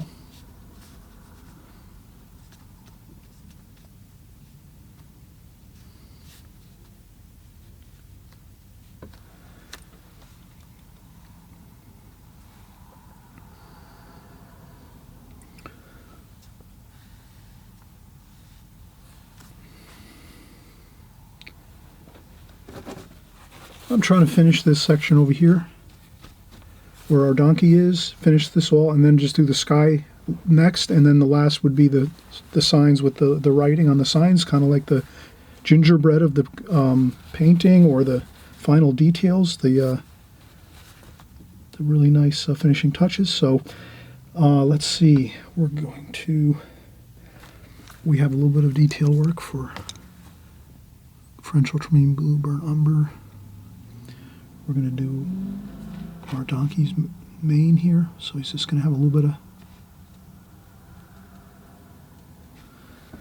and he's going to, his eye, we'll make his eye dark like that. And he should have a little bit of a nostril here. And he's got a little bit of a beard.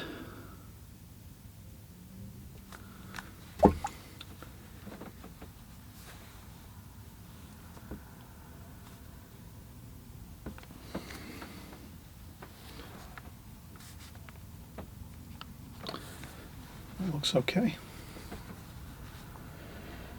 And looks very good, actually. And we're going to move right along. We're going to start maybe a little bit of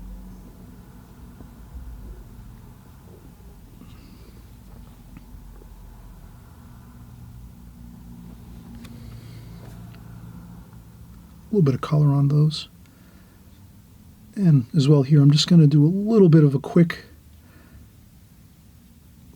super light wash, and the benefit is I have the fresh clean water, so all I do is I rinse my brush off, tap it on a tissue, and then just do some damp water on this area just to make it a little bit, soften it up a little bit with the lines there.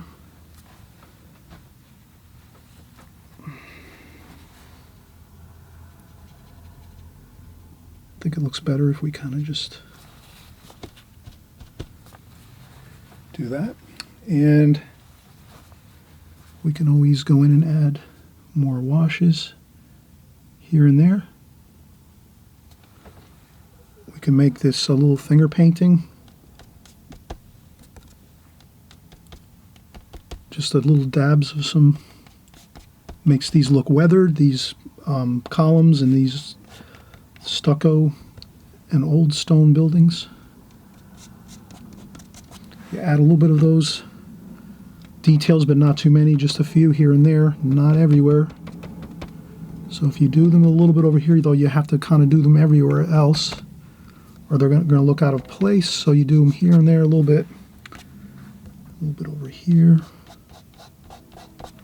like that. And then you have the paper, the watercolor paper, that acts as a roughening agent, so that when you drag your finger across it, you can see those little almost like rough looking areas, like real stone would look in stucco. So that looks good.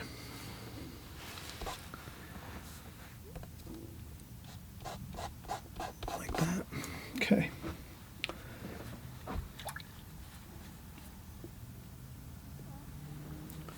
Okay, now before I do the sky wash, I'm going to use a kneaded eraser and just lift up those S's off the paper very carefully, making sure that I'm not erasing anywhere near fresh paint that's still wet or any washes that are still there, because that'll just really ruin the paper and the wash. So I have my 3 S's for the sky. I lifted those off with the kneaded eraser, and now we have the rest of the painting. We can finish up with the sky. Again, I have fresh clean water. Just put new water in, and we're going to use blue, cobalt blue and cerulean blue, and do a very, very subtle light sky wash, maybe a little purple in there too. Ultramarine violet, and again we use violet other places on our painting, so that when we do that, then we can add it into the sky and it'll look fine. So now we're going to get our blue, and we're going to do the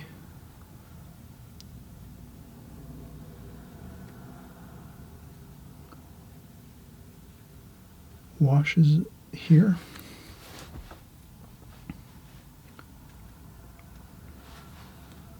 Cobalt blue.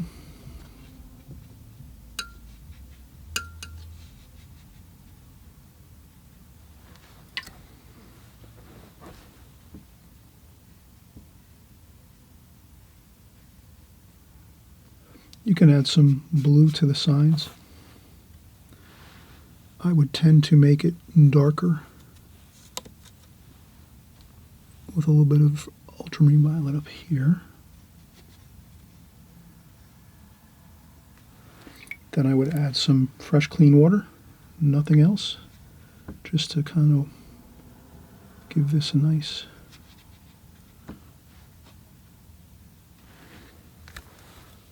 watery look. I lift up any paint over here on the column.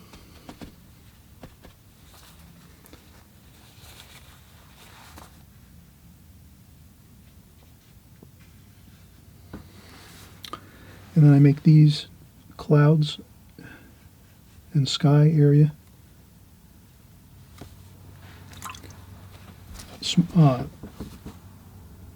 so the clouds are thicker up here and larger, the sky areas. So there's a little bit of,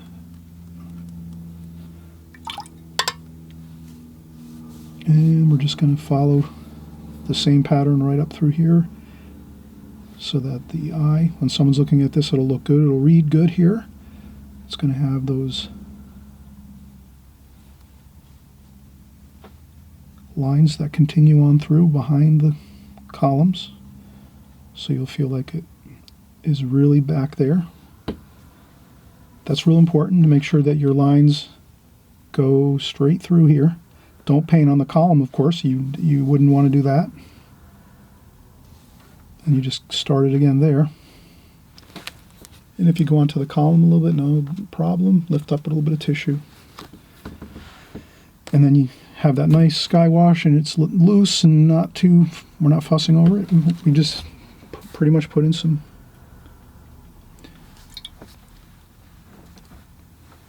cobalt blue with a little bit of French ultramarine blue, a little bit of ultramarine violet we added up here, and maybe here and here a couple spots just to make excitement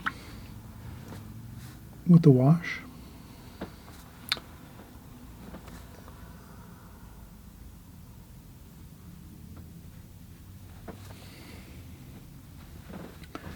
And then we'll do a little touch of orange, as we always do, for the horizon line.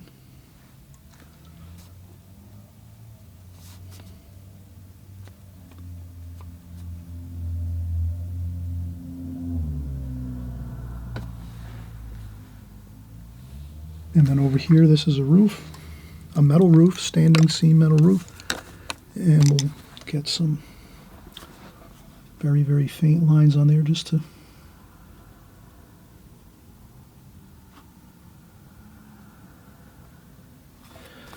like that.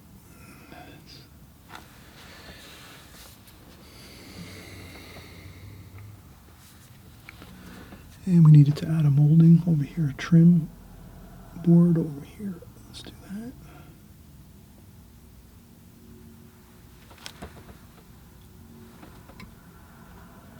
Okay. And that's a completed painting for the most part, except we do have to get a little blue in this sign here.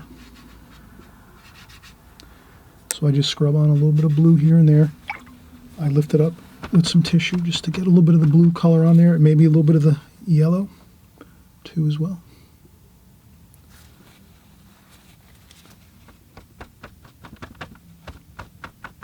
Like that.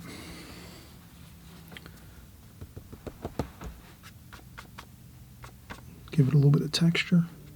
This is Fabriano paper, Artistico paper,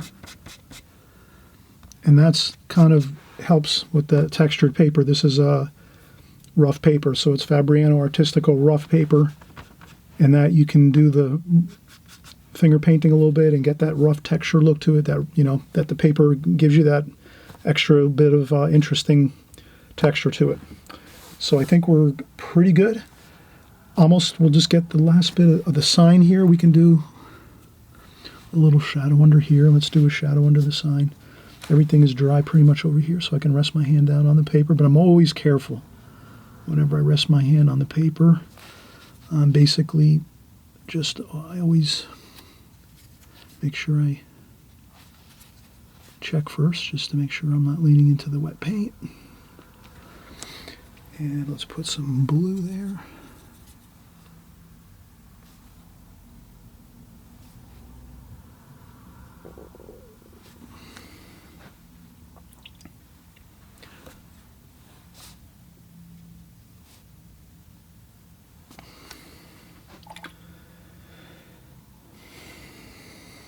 Okay, and we do have to touch up the car a little bit, I remember, so I'll do that.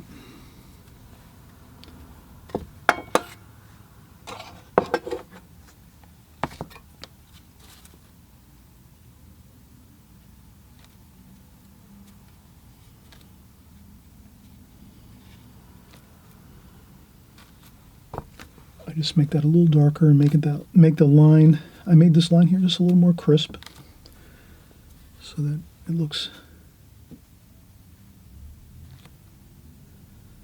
and then in the interior,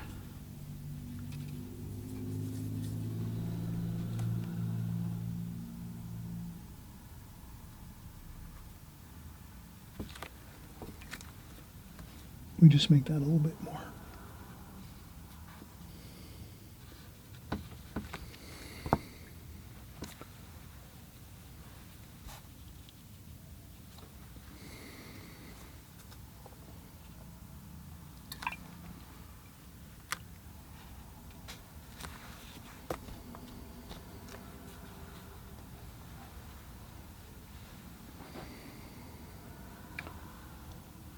And then over here, we don't want to forget, we're going to do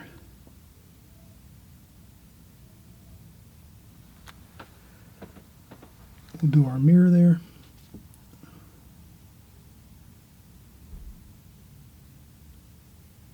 We'll do our mirror over there. And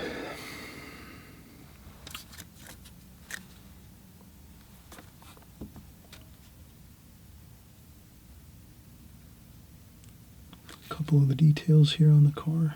This truck, pickup truck over here. Maybe there's some molding there.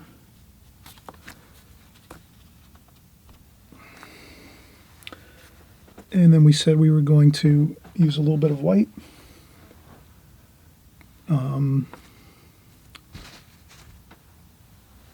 Titanium white. So I take a little bit of titanium white in the tube here.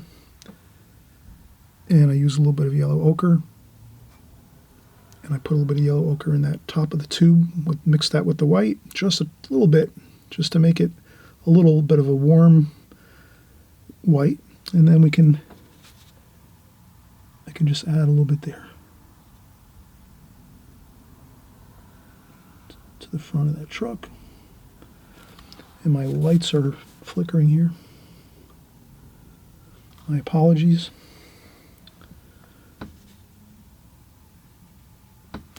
Okay.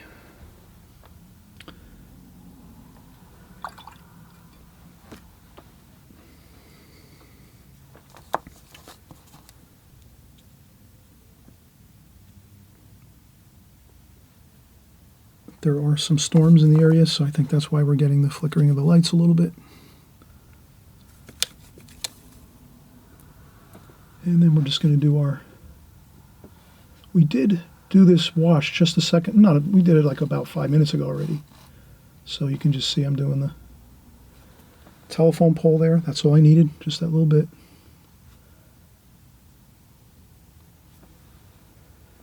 Like that.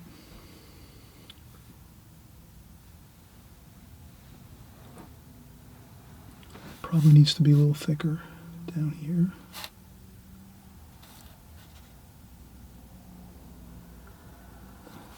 So this goes down. And I'll pretend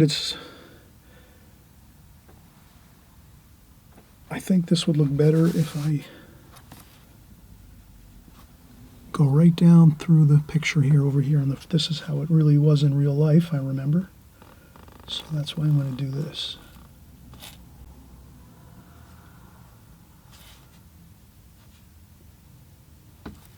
And then I'll take a tissue and just blot up a couple spots.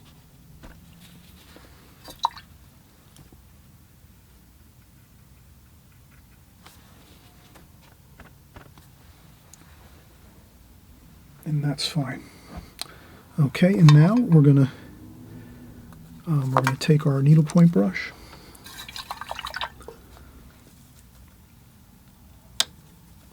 and we're gonna just make some wires over here. And I just really do it fast. Kind of do a couple practice runs here. Maybe I'll go this way first, maybe. And then maybe one up this way, like that. That's all I need to kind of get the feel for it, and like that. And that's good. Just a couple of lines like that. Fine lines is good. That looks fine. We don't have to go too many. And now we're going to take a break. And we'll do our final, we'll do the signs here. Before we do the signs, let's add a little shadow underneath them. So I'll just do some lines like that, shadowy lines like that, just underneath them a little bit. Maybe go with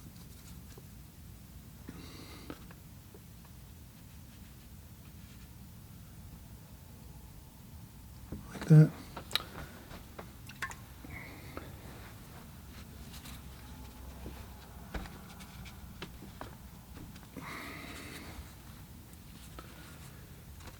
Okay, one more break, and then we'll finish up our signs with some cadmium red and burnt sienna mixed in there for the hotel and the bar and cafe and the Oatman Hotel sign, and we'll be all completed 100%. I think sometimes it's better just to get through the painting for the most part, not fuss over too many details. And I think we did that. We didn't get bogged down with too many details on this one. We really did a fine job of just getting through the painting, keep on going, alla prima style, get a section done, kind of like work it over. We sort of did that, and we finished up now, and you can kind of see we were able to work the whole painting using all the same colors over and over and over. We didn't deviate from the colors we started with. Is the same colors we worked all the way through the whole painting, so it's got a nice harmony to it. We left white paper for highlights for bright sunlight. And we're going to take a break. And if you're enjoying this video, I always say please subscribe. The subscribe button's right down on the right-hand side here. This way you'll get new videos. Every new video that comes out that we create every week, you'll be alerted right away. And then this way you can watch it and watch it full through one time. And then if you think you want to paint it, you go the second time through it and you paint along with it, and you'll have it. You'll be able to work along with it and work along with us, and you'll have a great time of it. Watercolor is an absolutely fantastic and exciting medium. I know you'll enjoy tremendously. And if you're just new here for the first time, I want to say welcome and thank you for coming by. And I have an Extreme Beginner series also, which is basically for the beginners, the real super, just starting, don't even have paints or brushes or palettes or anything yet, and paints and paper. That's the Extreme Beginner series I do on the same channel here.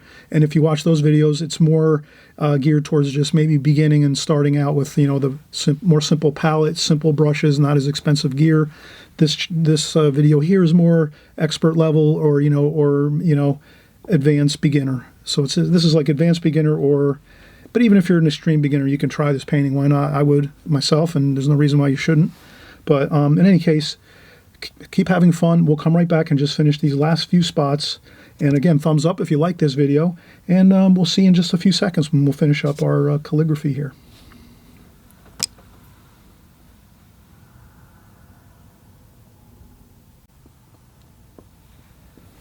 All right, let's get started on the signs. So I'm going to dry off a spot here on the palette. Make sure there's no water in here or puddles of paint. Maybe I'll zoom in a little bit. Okay, and then I'm going to take some cadmium red. Rinse off the brush, dry off the brush on a sponge. Go in, get some burnt sienna, burnt umber, maybe some cerulean blue.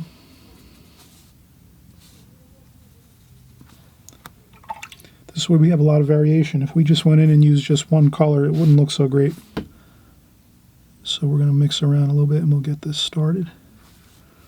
So I'll start off with this here. And I'm going to move at a good pace here. I don't want to try to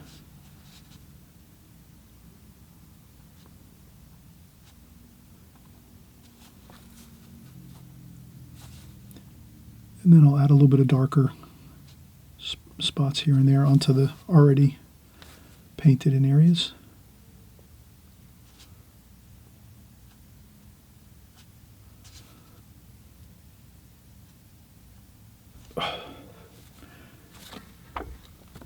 And this here is the mystery writing. I'm just a couple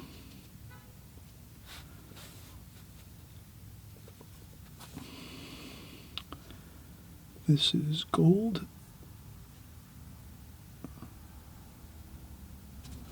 Gold City Salloon.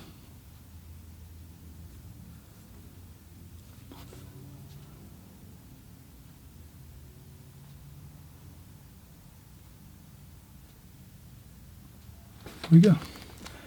Perfect. And maybe I'll just add a little bit of a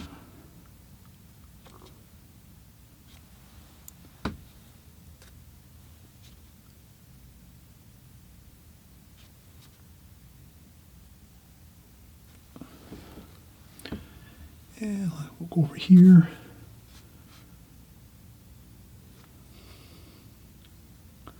This is out in the sunlight more. So I'm going to do this. I'm going to make it more cadmium red, straight cadmium red.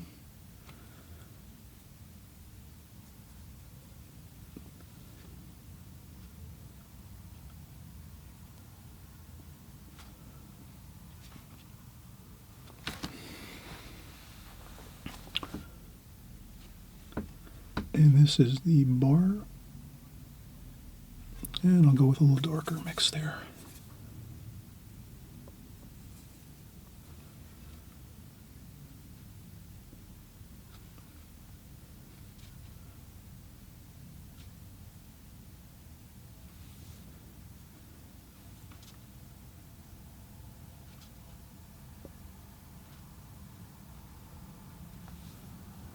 And you can see I'm mixing around, maybe a little bit of dark, a little bit of light.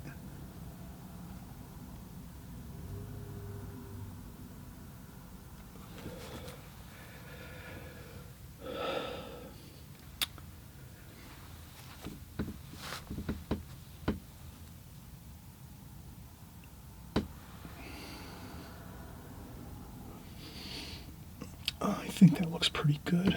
Okay, I think that's good. And there's another.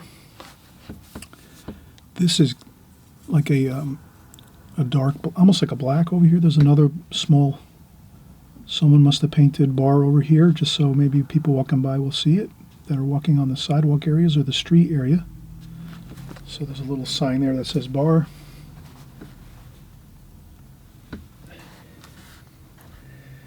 And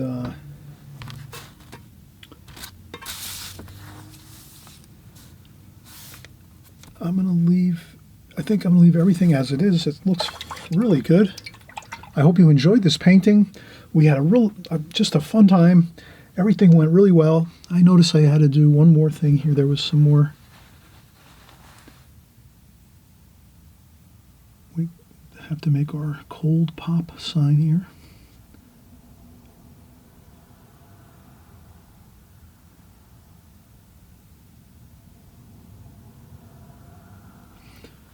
It's always fun to have some mystery to things, so this is a little bit of a...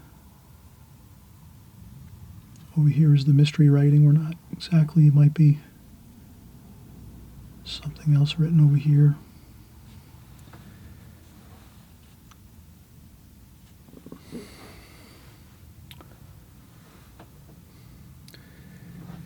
And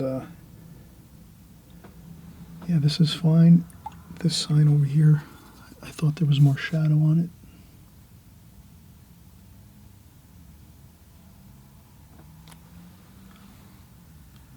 A little bit of a shadow under the sign here.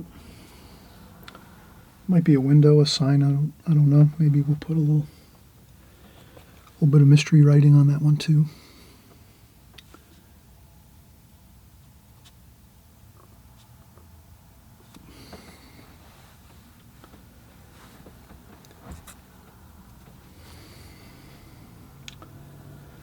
Okay, everyone, have a great time with this painting. Feel free to leave comments in the comments section. I think this is something everyone can do. Even extreme beginner, you can do a more simplified version of this. Maybe you would take a small section of this painting and just do this section over here and then kind of leave this out for now. Try this section first. I always mention that's a great way to do a painting. If you want to paint a larger painting, you might want to, I used to do this a lot when I first started, is I would take a section of a painting I wanted to paint, do this section maybe once or twice by itself on a separate piece of paper, then go over here and do this section, and then maybe do up here a third section. And if I did each section like 2 or 3 times by itself, then when I did my final painting, which was the full-size painting, it was so much easier to do it. It was almost like just went like super smooth. So if I tried doing this painting years ago all at one time, it would be a lot more difficult versus if I tried to paint each section maybe once or twice, or parts of it even, and then it would be a little bit easier because I'd be more familiar with it. So I hope that makes sense, and we'll see you on the next video. Bye-bye.